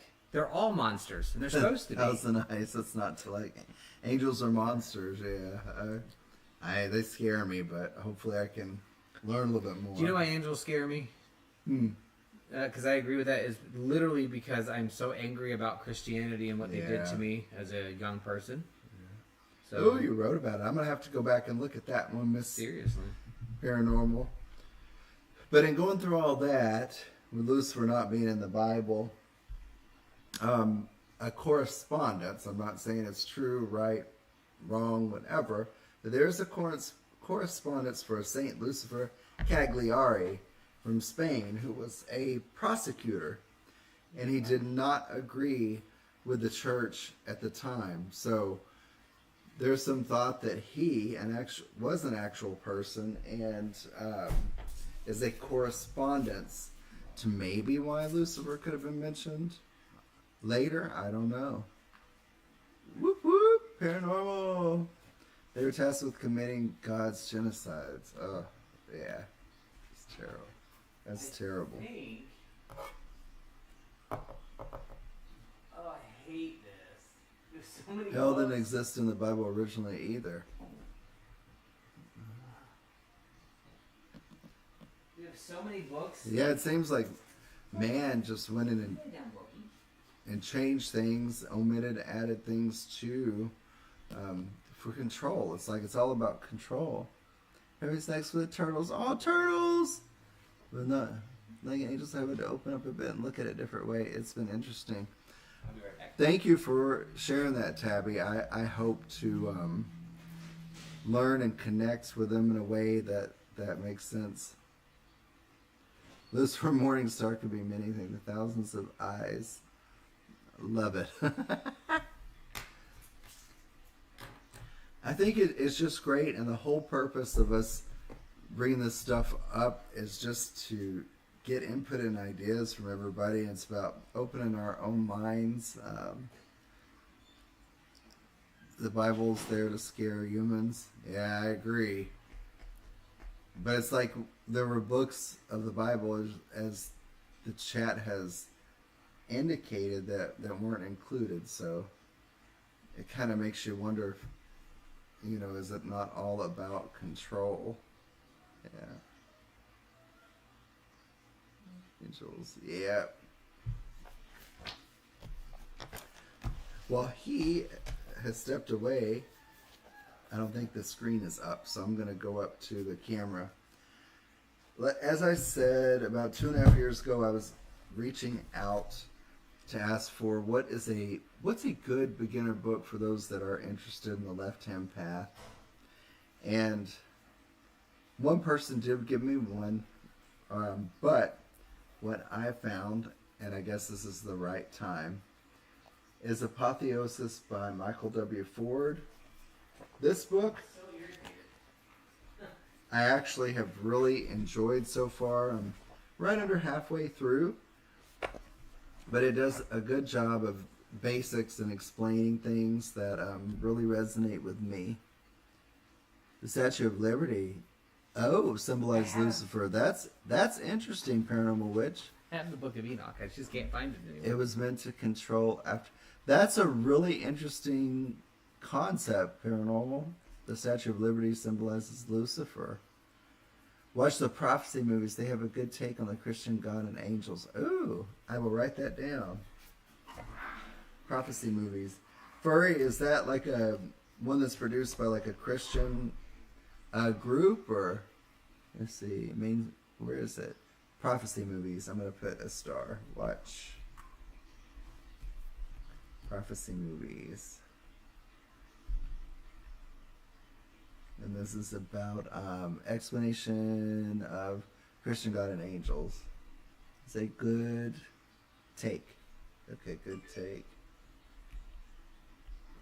How do you even read your own notes? What do you mean? I'm just saying. And a dead man on the cross. Okay.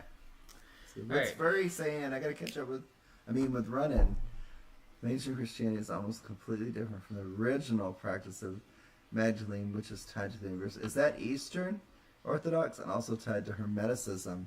That sounds like Mark 5. No, it's Hollywood. Oh, okay. We're in the shadows of Rook. That's what I basically touched on last night for a minute. I watched The Prophecy. The devil in that film was awesome.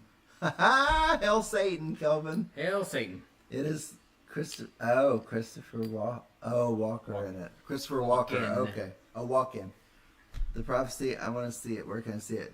Maybe Netflix or Prime. Let's see. It amazes me that people actually still believe the Bible is unaltered after 2,000 years. Even the active translation changes the meaning. Yep. Hail Santa! Hail Santa Claus! I love Saint that. Nick. That is so hilarious. That would be a freaking awesome shirt. So Make it. I agree. The active translation changed me. Like, there's so much evidence of that. I can't believe that people don't even just automatically assume that would be a thing. Like, it's just weird to me. But this has been a really great discussion. I thank you all for that today. It's been really good.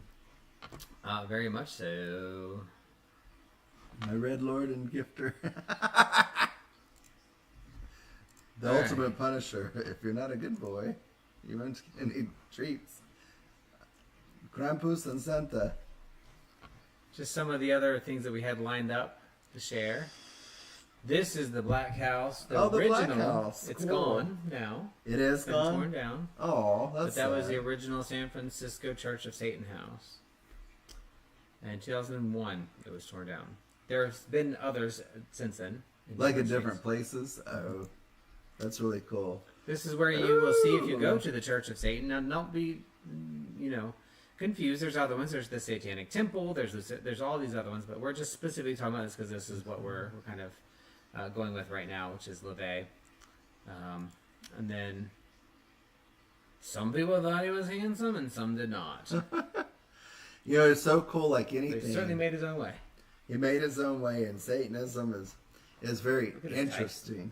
I love that necklace. Sorry, go ahead. That is cool. It's very interesting. There's theistic paths of Satanism, atheistic. There's philosophy. How do you say it?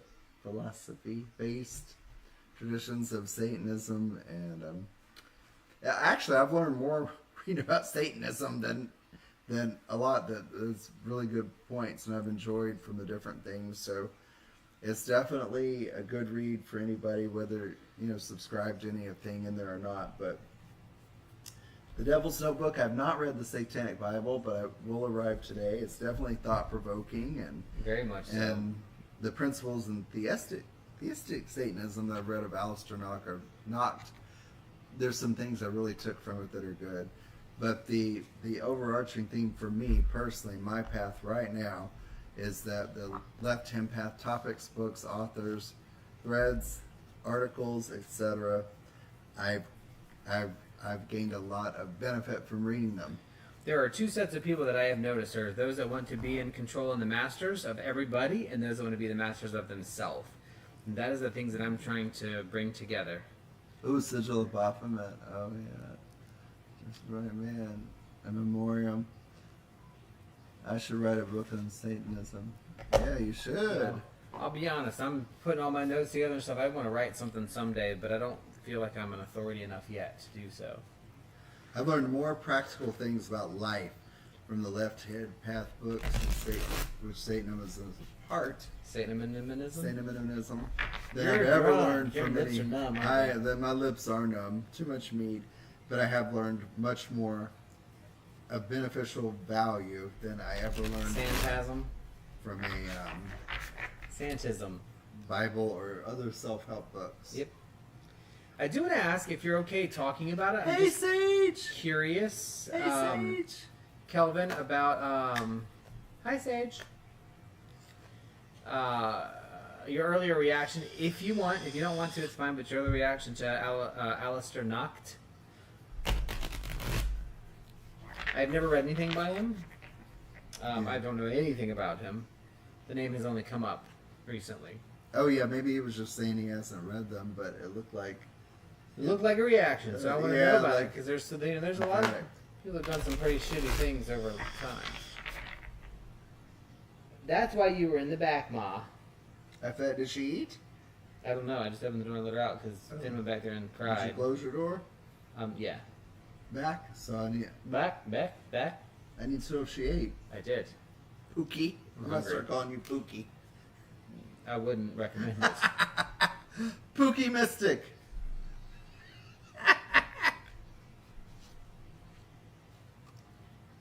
All right, what you doing? What you got now? It's almost time to pull cards. All right, pull some cards for us, please. You're not pulling cards today? Let me see. Let me put my items away, and I must, I shall. You should. Get a piece of paper and a notebook, because we need to write names down. Well, we got that. Hold on, I'm going to start putting in here. Yay, cards! Bitches! Alright, who wants a reading? And if you don't tell us what kind, you're going to get... whatchamacallit?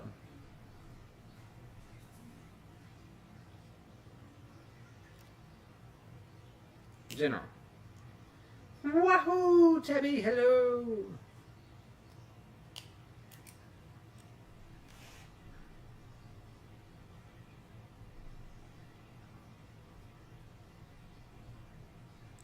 So we have Paranormal Witch,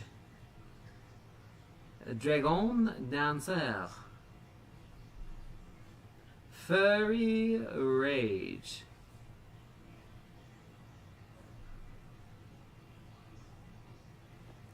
Run in the Shadows,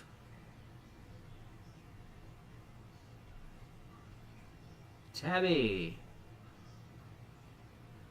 I don't know if you want to read or if you're just excited that we're reading, so let me know. If I'm going to put you on the list, tell me otherwise. Mr. Kelvin.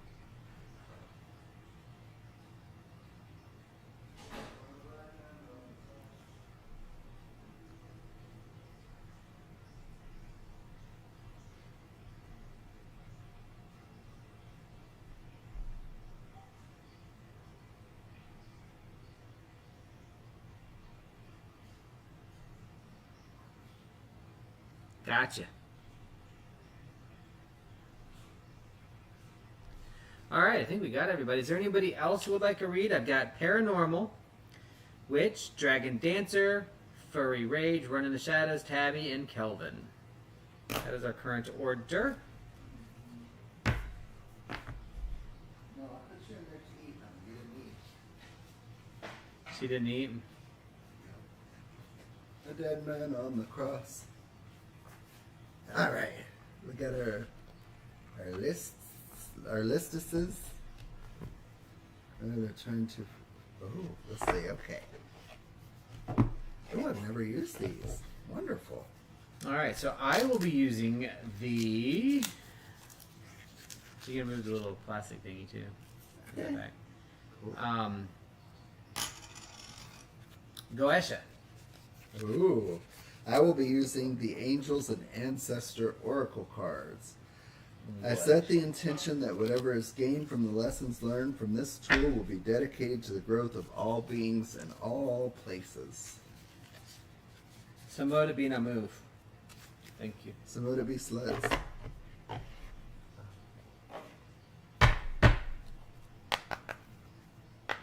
We're doing Paranormal Witch first.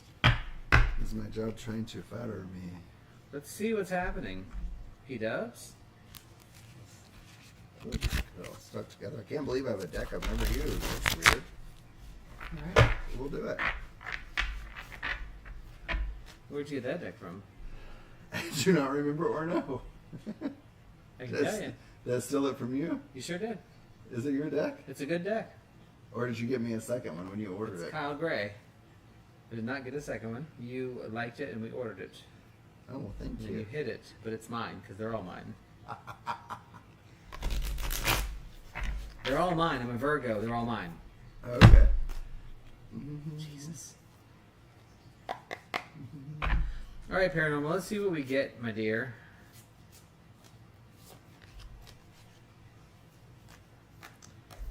My card for you.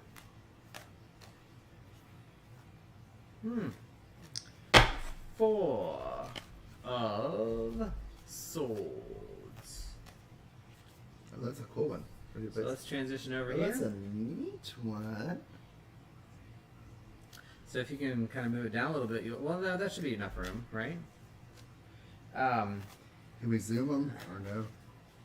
yeah, I can, but it'll be a little funky. Uh-oh. Well, I mean, that happens. That's, you know, I wouldn't worry into that too much.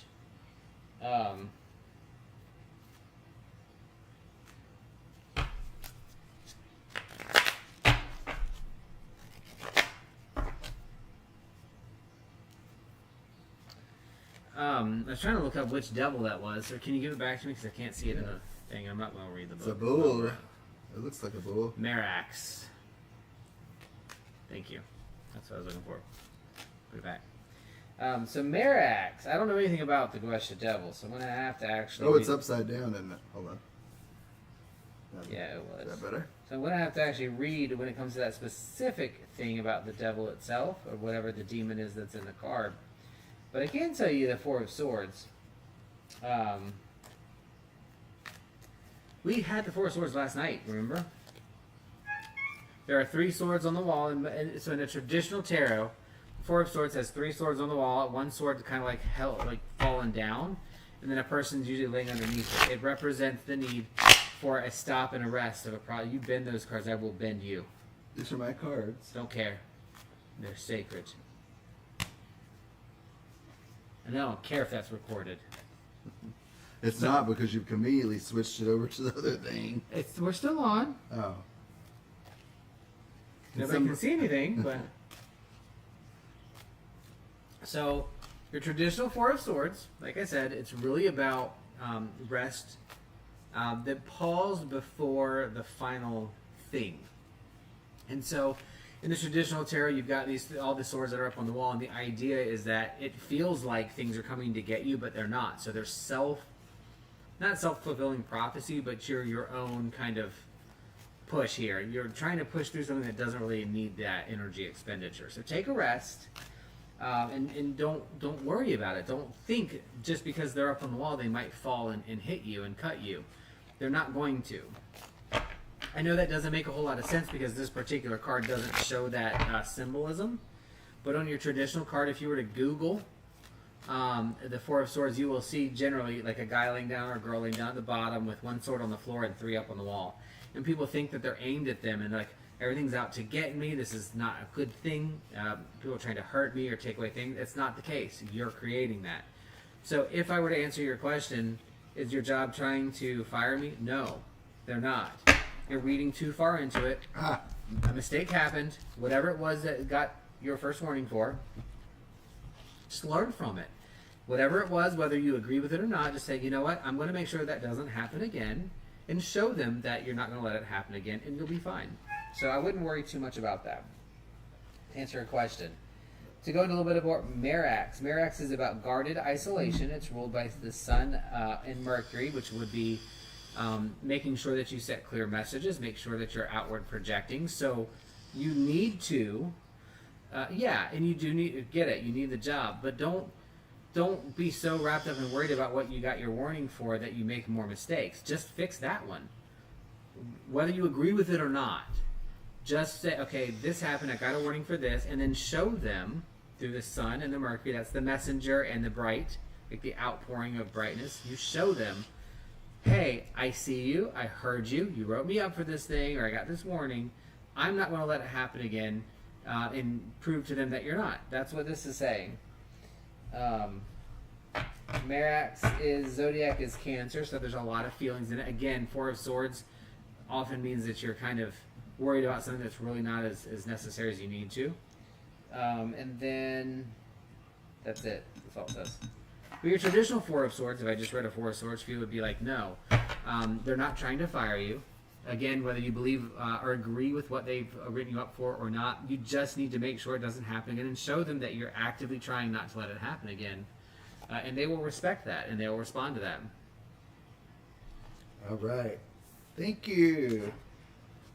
And for you, I drew Air Guardian, shift your perception. Yeah, you can leave them both down there. We have room. Oh. But it's fine. Other way. Thank you. To just around the other side of the stone. You're fine. That's perfect. So Air Guardian says to shift your perception. Change the way you think and you will change your whole reality. The Air Guardian card represents the angels of the air element. Traditionally, air is all about thoughts, thinking, and everything that's happening in the mind. So these angels can help you to overcome any thoughts that have come back to haunt you from the past and to see the world more clearly. They are guiding you to change the way you think about certain situations, so this could be standing between you in greatness. When this card arises, it's an opportunity to learn about your way of thinking. You're being guided to recognize that not all you see is exactly the way you see it. It smells so good. Sometimes the mind can play games, and sometimes our perceptions can be wrong. If you're being challenged or feel that there's a lack of clarity and direction in your life at the moment, there's a good chance the way you're thinking or what you're focusing on has a lot to do with that reality. You're being guided to open your eyes and your mind, go beyond any limits you've set for yourself, and recognize that the way you see the world is how you will experience the world. Opportunities are moving in your direction, but they will only open up for you if you are ready to do the internal work to support them. So you might be thinking about it wrong. You may be worried unnecessarily. If you receive feedback, I think just take it in, and if you agree with it, change it. If not, just know that it's going to happen the way it's supposed to happen. Amazon! So, guys, hush. The only other thing that I would say, and hi, Violet. Thanks for coming in. Violet Zombie. The only other thing I would say, paranormal, is when it comes to calling in, it's very, very hard to balance. One of the things you might want to say is to your boss, look, I understand, and it's very important for me to keep this job. However, as you know, sick children, especially if it's potentially contagious, could get me sick and then could get people at the hospital sick, and it would be much worse. So just kind of keep that in your back little hook. Yeah, and don't worry about it. The main thing is to do what you need to do. And I'm looking at definitely. I get it about being in the hospital. They are more strict, but you still have to take care of your family and your babies. I like the pictures on this deck. I can't believe I've never used it. Must have been the right day to use it.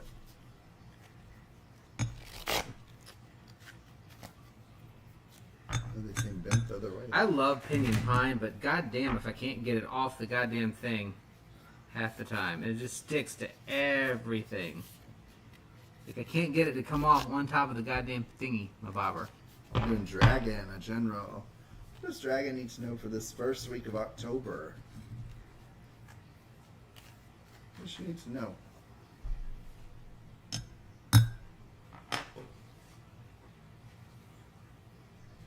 Pinyon pine is such a mess. It smells so good, though. It really does.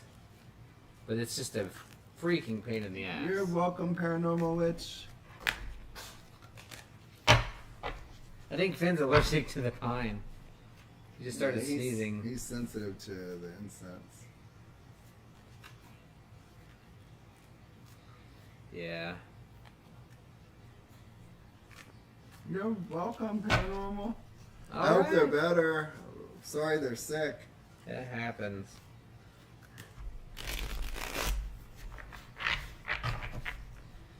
Yeah, and some bosses and people at like hospitals stuff they aren't. I mean, I'm not tooting my own horn, but we were ready to fire a consultant, like a consultant that was amazing, because she called out a lot because she had triplets that got sick, and when one got sick, they all got sick in a row.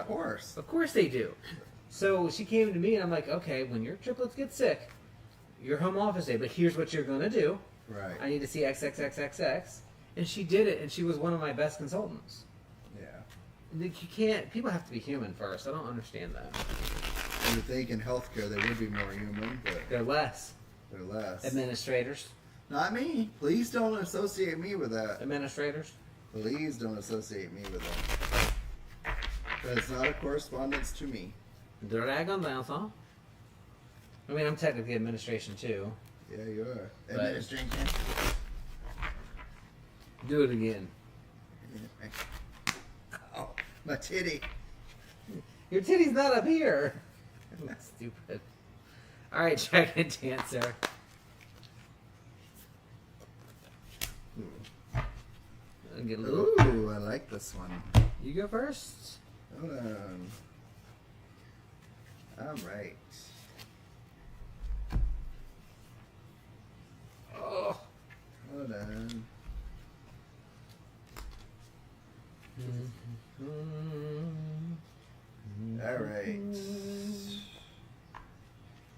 I pulled for you. The Earth Guardians, stay rooted and grounded. These cards really are beautiful. They really are. Take time to connect deeply with the energy of the earth so that you can feel supported and make decisions based on strength and integrity. The Earth Guardian represents the angels of Earth who bring the medicine of feeling grounded and strong. They are the protectors of the land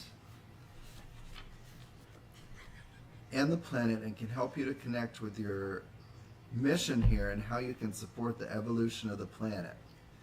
The Earth Guardian on the card is a beautiful part angel, part elemental, who is non-binary, showing that they are a divine being without a human gender.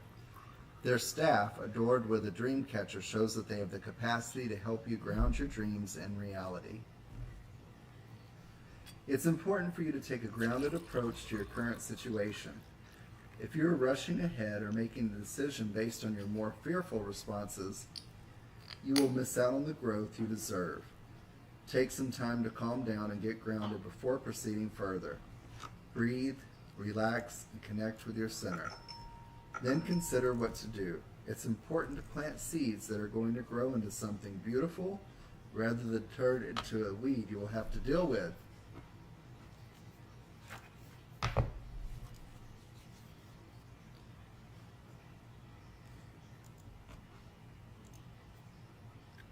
What did you draw, sir? I will put your card. What's yours called? Earth Guardian. Angels and Oracles. Oh, Angels and Oracles, yeah. Oh, yeah. Ooh, you get me drunk. I know what you want. But I like the weeds. Oh, yeah.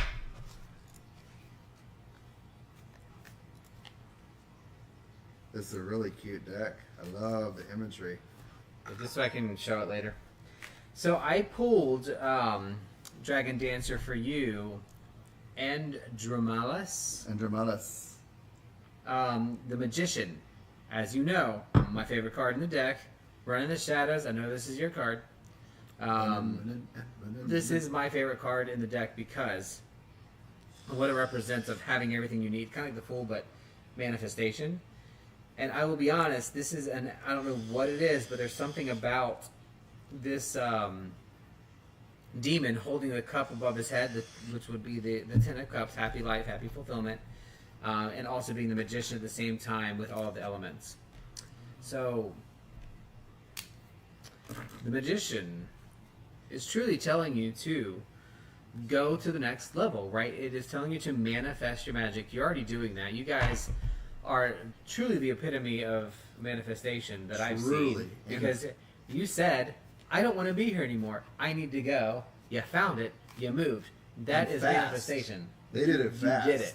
Yeah. I am slightly jealous and in awe of your ability to manifest what you need to keep you and your family together.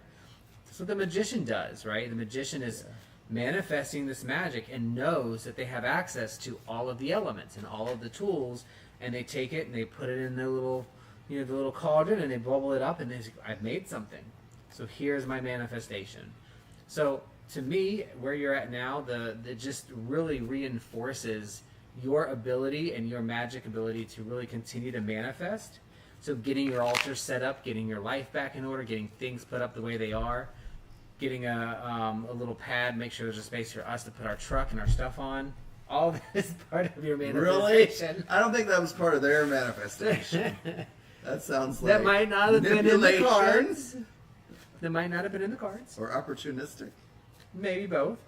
But I'm just saying, like, it truly is just supporting that whole manifestation. You know, when the magician shows up, it's like we're action, we're making, we're pulling, we're just things are all going around. Earth Guardian Magician. And so, I mean, that's really where it comes from, and it's just really, at this point, it's just a confirmation. It's not giving anything new.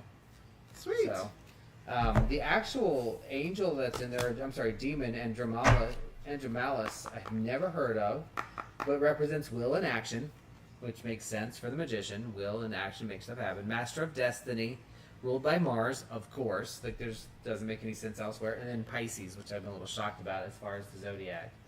It's a Pisces. I love those. Do you know my best matches are Pisces? Oh, really? I Yeah. wonder what my best match is. So not Sagittarius? It is not. Really? We are definitely not matches on the list of things, let me just say. How horrid. My Virgo tends to put out your fire, and your Do you know fire any- tends to scorch my earth. Do you know any Pisces? I Any do. that are attractive to you? I've dated a few. You'll work better than me, obviously not.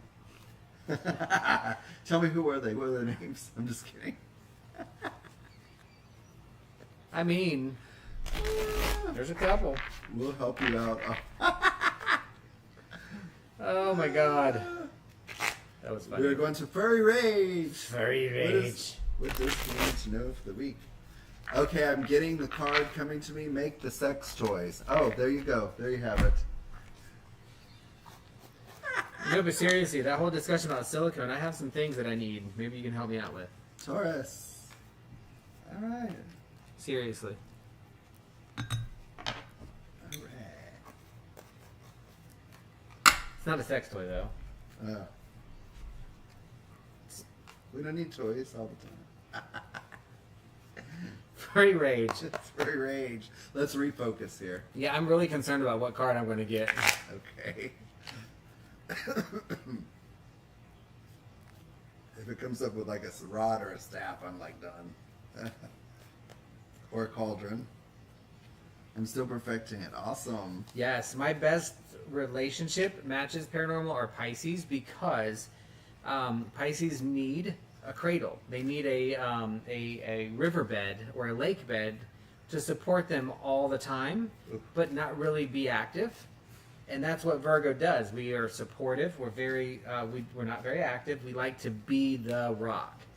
And so from a relationship perspective, the Virgo can set up the lake bed so that your Pisces can be a rolling river, it can be a lake, it can be whatever it needs to be. And then in turn, over time, you start as a Pisces engaging me and shaping me into something a little bit different. We might start out as a round lake and we're going to end up as a kidney-shaped lake.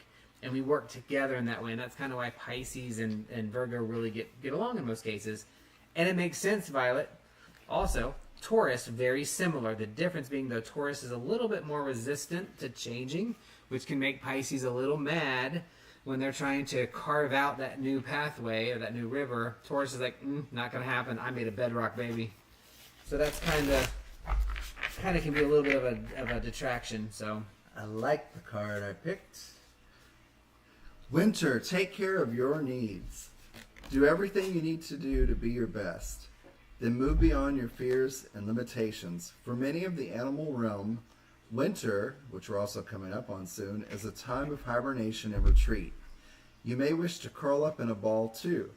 But although you may not feel as bright as you'd like to be, a primal force within is encouraging you to continue. The winter card features a wolf, one of few animals that stay active all year round. Wolves know what it's like to work alone or thrive within a pack. So if you feel you need to go it alone at this time, know that wolf medicine will help you move beyond your insecurities and relax in your own space. You have an opportunity to move beyond your fears. Although you may feel in the dark, get comfortable with being in the unknown and trust that the light within you will sustain you through what may seem a challenging process. Ask yourself what you need to do to feel supported and alive. You may uncover something from your past that you have buried deep. Know that when you unearth it and shed light on it, you create space for miracles. You may feel like a lone wolf right now, but it's time for you to be the alpha. When the winter card arrives in the future position of a spread, or as the last card in a reading, it can also indicate that the coming winter will usher in important energies with regards to your question or intentions. Whoop whoop. Furry wolf. nice. What you got? I don't know. I keep thinking about the thing that I'm going to ask him to make me now out of silicone.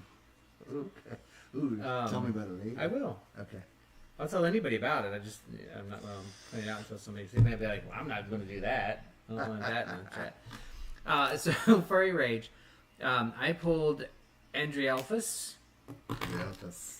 First thing I'm noticing about this card, and I'll share it in a minute, is the peacock. Have you recently read about a peacock? In the Devil's Notebook, it talks about the peacock being a representation often of Satanism or left-hand path because of its need to be showy, but not always, and it still has its control when it puts up its peacock stuff. Now, as a tarot card, it is the Three of Pentacles, and the Three of Pentacles. That's a pretty peacock. It is a pretty peacock. Not a pretty cock, just a pretty peacock. This particular Andrielphus is represented by the moon, so there's a lot of contrasting information or things happening for you. Also, thinking about Three of Pentacles, that is relatively supportive of the Winter card, too. It is a part of that, part of that, it's so simple, too. Like, it's probably the easiest thing you'll ever make. It's just designing it and having proper fit.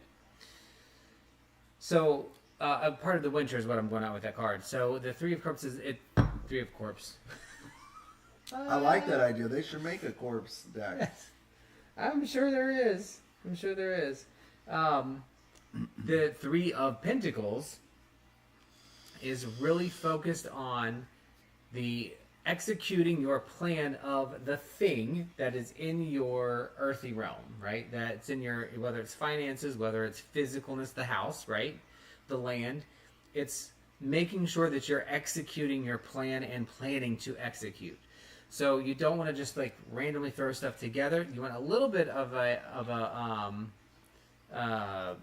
planning part to it, but not too much. You don't want to get absolved into the plan and forget to actually execute, because it's also the reminder that you need to execute because A, winter is coming, and B, you want to make sure that things that you do are going to be appropriate and that kind of come up and go through the process. So I really like that idea that the Three of Pentacles is really telling you to kind of plan what you're doing, not too much, but execute, make sure you're processing, getting ready for the things that are coming in the the next part of your life that you're doing right now. So, and two, it's going to be fit in a physical. And it is physically going to be winter. It's going to be a very different experience from what recently you've been like exposed to. So I think preparation and be ready, and basically you got this. You know, definitely. I know. Put her back. Prep. She's on the couch. Should we get her? I should get her. I don't know. She's squeaking, but I didn't mean you to stop. Okay. But I think physically, like, it's going to be different this winter for them, and they just got a plan, but they got it. Do you know what I think?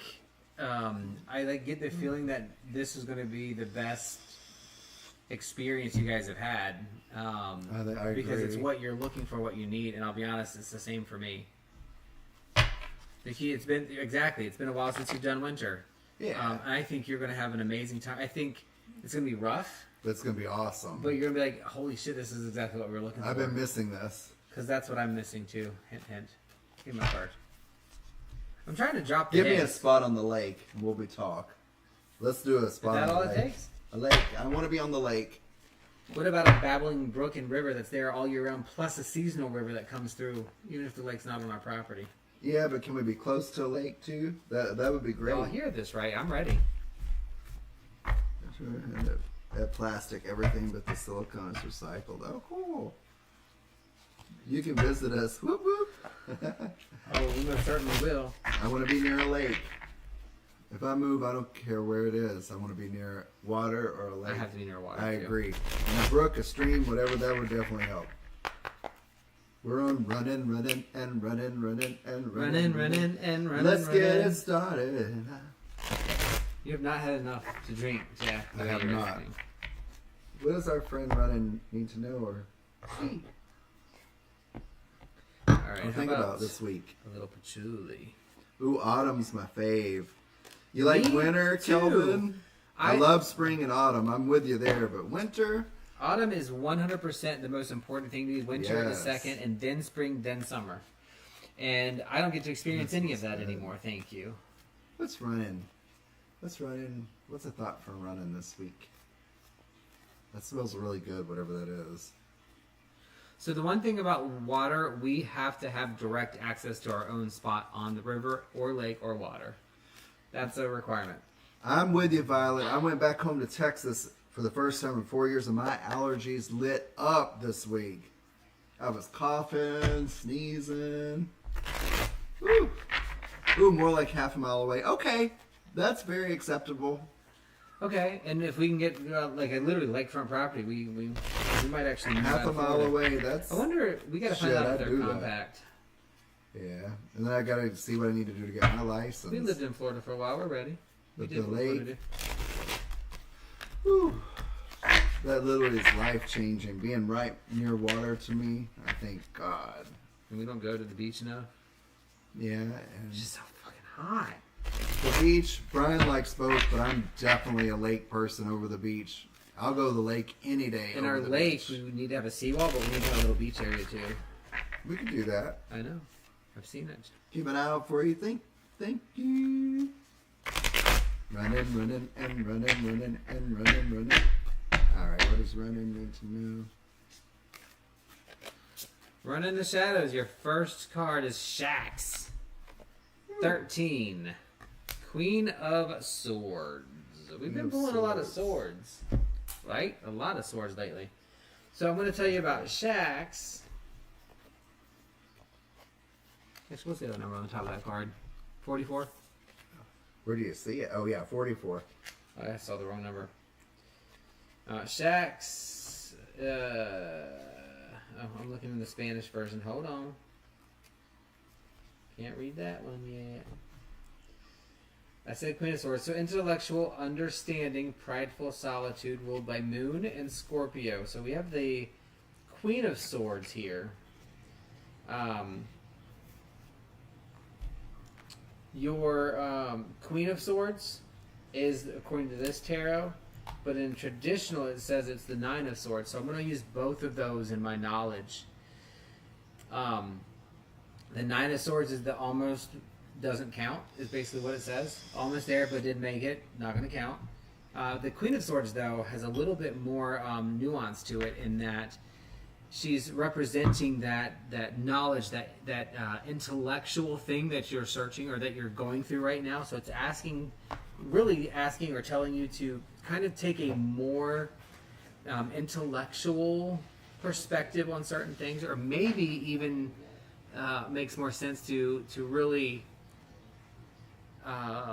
learn something more about what you do or what you're doing. There's something that it's asking you to go intellectually into.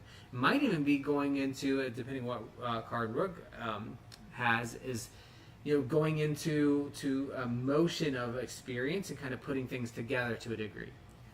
So I would look at kind of combining your Nine and your Nine of Swords and your Queen of Swords, and the energy of taking that intellectual knowledge base, that full idea of what you need to do to kind of grow in a specific, very specific spot is what I would kind of focus on. So, yeah. Your turn. Okay, just in time. I had to get my lassie. Yeah, did she eat? Huh? She eat anything? Nope. She was eating freaking ferret food earlier this morning. Alright, I drew Traveler, move in a new direction. Welcome any opportunities to travel, either to the outer world or to your inner worlds. The Traveler card represents the gypsy spirit within. The opportunity to move in a new direction is coming your way, and ancestral wisdom is encouraging you to welcome it with open arms. Going on a trip is an exciting process because not only do you learn about the world, you also learn about yourself. This card often comes up when you have a chance to go through a process of awakening and understand even more about the amazing qualities you have to share with the world.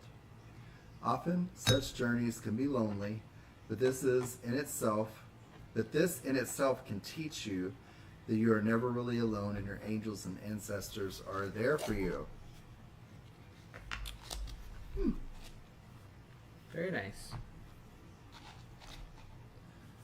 Yeah.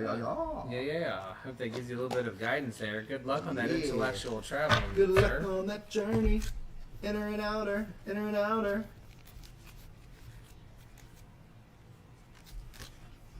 Sweet.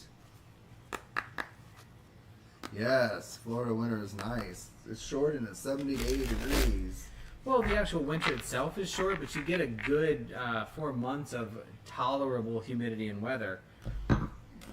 So I think if we were snowboarding, we'd probably do 9-4. Down here for 4 weeks, up there for 9 months out of the year. That would be my blend of whatever. But I mean, if we find a location that's the right expense and cost. We're going for Tabby! General! Tabby. Humidity does kill it. Oh, yeah. I can totally get with you there, Tabby.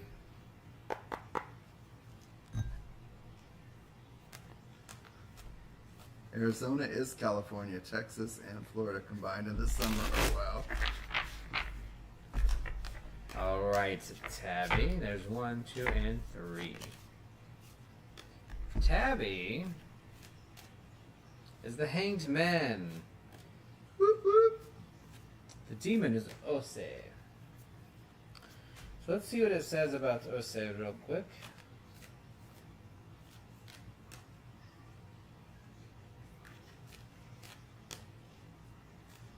I always forget to get the number off that damn thing. 57. Mercury and Capricorn are the rulers here, so this is messenger related and strength, stability related. I mean, truly, right? When it's talking about Ose, which again, I don't know the Goetic demons much, but I do know the Hanged Man. And the Hanged Man is literally about changing perspective. So there's something that you're dealing with that you need to alter the perspective of or look at from a different perspective. You know, the Hangman in a lot of lore represents or is represented by Odin hanging at the tree, giving up his left eye to get all the knowledge of the runes. And if you look at the actual card on a traditional tarot, you will see the Hanged Man upside down, usually in like an upside down 4. But the idea is that he's not in distress being upside down. He's literally just saying, well, this looks different. Let me think about this. Maybe there's something in this. So when that perspective changes from the Hanged Man, it's not even just sacrifice. It's sacrificing the perspective you have for the perspective of something else. And there's something that you're doing or something that's in your life right now that you need to hang upside down for and see it in a different way. And then it will make sense to you, and then you'll be able to work through whatever that is. Awesome. That's always a good card. I really love the imagery on these cards, and I drew for you, lady. Enjoy growth and reap rewards.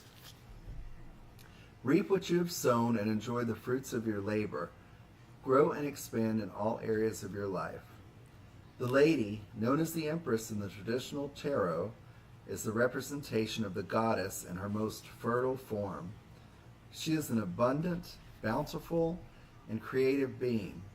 She is closely connected to nature because it is her child. She represents maternal energy and has more than enough love to give all who need nurturing. Yet, she is a representation of the goddess Venus too, and yearns for a rich relationship with her counterpart, the Lord. In this card, she holds an apple. Its seeds form a perfect pentagram, which in paganism represents the 5 elements of life. Air, fire, water, earth, and spirit. Spirit. That's a beautiful card. My body, fire, spirit, water, my blood, earth, my body. That's in real order. Ooh, the Talking day of the about dead. Samhain. We can talk about Samhain in a minute. I'm excited because that is what's next. All right. We have Kelvin next. Kelvin, are you still available? Kelvin, we will do for Kelvin. Oh my God, y'all have to pee so bad I can't breathe. I take her into my mind. I am, she is, we are together. I am, she is, we are together. You're welcome. Hopefully that challenge gave a little thought for the week. What does Sir Kelvin need to hear for the week? I love seeing Kelvin, your posts and things on Facebook, by the way. I hope you keep doing them because it's a nice thing to see during the day at work and on the way to work and on the way home. So it's really nice. Fur. Kelvin. Ruled by Mars and Virgo, so I have a lot to give here. So Kelvin, your first card is Fur, or the Page of Cups.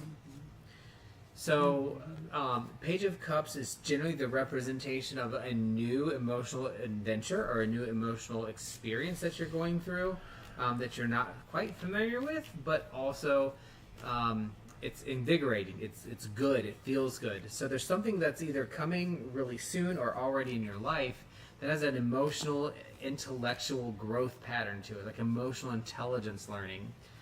And what I think is really cool about this particular page is that in most cases the page is kind of like the introductory, the newest person into the court, but the Page of Cups can be very emotional. It can be very responsive at the same time, though, and remind us that it is important to have emotional responses to things. So sometimes when she comes up, she's saying you're muting or you're holding back on the emotional part of what you're learning right now or what you're going through right now, and you can't do that, or you shouldn't do that. You need to let the emotions run through you, let yourself experience them, and really allow it to go through you so that you have an emotional response out of it, so that you're learning an emotional intelligence and you're learning a process of how that kind of energy kind of moves through, right? The water that's either softly kind of going through or raging at different times, they can do both. And I think it's really important to kind of understand the Page of Cups when she shows up, to remind us to allow ourselves to really experience the full breadth of our emotion, because that is a big part of what makes most of us human. So something's going on, or something is coming up, and it really wants to make sure that you let yourself experience all of the emotion of it, good or bad, so that you can have a really positive outcome on the other side. And absolutely, Violet, no regrets. You acknowledge someone, and that's very kind. That is and not thoughtful. what she wrote, sir. Mm-hmm. No regrets. Oh, no regrets. I love that. Same concept. I know. She was acknowledging someone else's path, and that was nice. Sir Kelvin, I drew for you the Sage. Be devoted and committed. Be willing to give the whole road. Be willing to go the whole road and back again. This will allow you to be the best you can possibly be. The Sage represents the wise one within. When this card shows, it shows that you are preparing to become a great and insightful teacher to your peers. Makes sense? You're kind of doing that. It guides you to take notes as the wandering yogi is on this card, because your knowledge and life experiences can impart incredible insights to those with whom you come into contact. And we've already seen a little proof of that, right, today in the chat. Thank you again for doing that, sir. This card is also about observation and becoming more aware of who you are and of all your inner workings, because the awareness can bring more clarity to your decisions. Regrets, I mean, that must have been so. No, we know what you meant. No, there is a campaign, No Regrets. So I hope that is more insight into you to please keep sharing your knowledge as you see fit with others that might be new or learning about the left-hand path or other topics. That's validation for you to keep doing it. And thank you. Thank you for doing it. Yes. I'll probably be messaging you with some questions. Agreed. Sir Kelvin Rains. Let's see. And now we're on Violet Zombie. I like that name, Violet Zombie.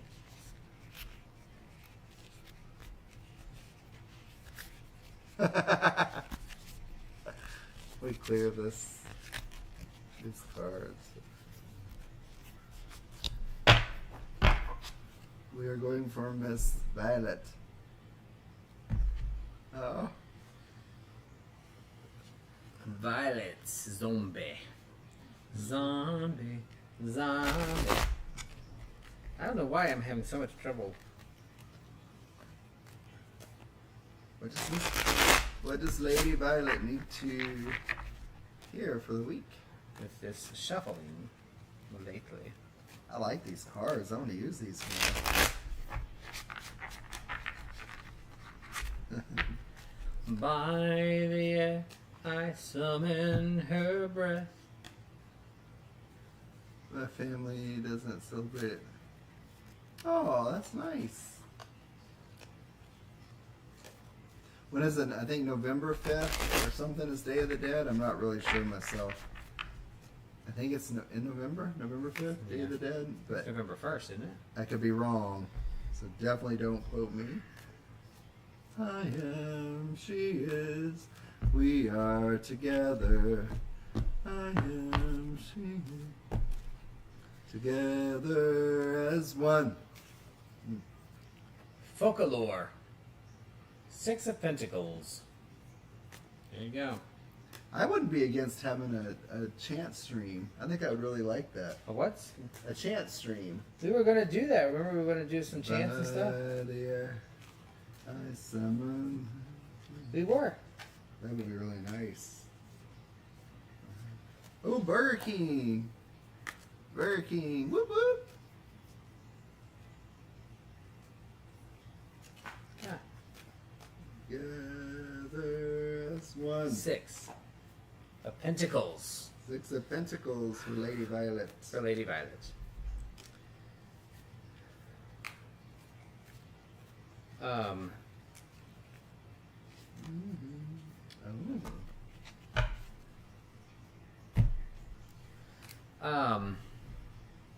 The 6 of Pentacles, yeah, I'm truly a Pentacles guy. Like, I'm an Earth all the way around. And the way that the Pentacles work is they really focus on the things that are tangible, that we can touch, that we can see, whatever. The 6 is literally right smack in the middle of the 10 card draw. So when we're looking at the cycles of things, we're looking at a point where things get really tough. Now, 6 of Pentacles generally represents that thing where you're erasing something. You're kind of backtracking a little bit. You're looking at what you've created or what you're doing, and you're kind of, erasing this corner, redrawing it, and you're doing this corner, you're moving it around and doing this corner. So if it's artistic related or whether it's financial, whatever, you're not fixing mistakes, but you're editing. So to me, you're in a period of editing right now, and something that's considering and that you're doing. And you need to pay really close attention to make sure that the edits that you make are going to be accurate. It goes along the lines of when you're taking a test, a lot of times when you go back and reread it and you change your answer, you change it to the wrong answer. But if you do it right the first time and you take your time and don't rush, you generally are more effective and you get a better test result. So this is telling you that there is a period of editing that needs to be done. So in your work, in your life, or whatever it is that's on your mind, I know it's a general reading, but something on your mind, set it down for a minute, go away, come back to it, and re-look at it again and see, okay, I might need to move this here, and then maybe if I change this a little bit and move this here, oh, that's going to be perfect. So just allow yourself some editing time in your life, that things that are going on around you, especially as they relate to whether it's job or more likely money or your house or where you live, that kind of stuff. You really need to do some editing. And it's allowable this time. It's really important that you do it before you're in project. So that's what I would do. All right. The angels and ancestor oracles have chosen Elder. Move beyond ancestral patterns. That's a beautiful card to me. Move beyond the limitations that have been set for you by family members past and present. Know that the energy of your spirit is more powerful than genetics and behavioral patterns. The Aboriginal people are the oldest tribal people still living on this planet. Their hunter-gatherer culture and ancient spirituality are rooted in tradition and balance with the earth. So the Aboriginal ancestors are offering you not only wisdom that will help you heal and adapt to the ever-changing planet, but also an understanding of what a spiritual life should be. The Elder is the ancestor who comes with a message of healing change. He is an embodied soul, yet he's had journeys that go beyond the physical. Therefore, he represents a reclamation of power. When he appears, it's an acknowledgement that you have the capacity to move beyond the limitations that have been placed upon you. If you have had expectations of success, failure, sadness, or even sickness placed upon you by your family, it's important to know that you are here to create your own story. This card represents personal healing that will bring healing to your family lineage, past, present, and future. Know that you get to decide what you take on, and also know that your ancestors are rooting for you and are sorry for any setbacks that they have created for you. Oh wow, that was a little heavy. That's a Good one. That's a good card. Huh. I like it. I hope that brings some helpful thoughts for the week.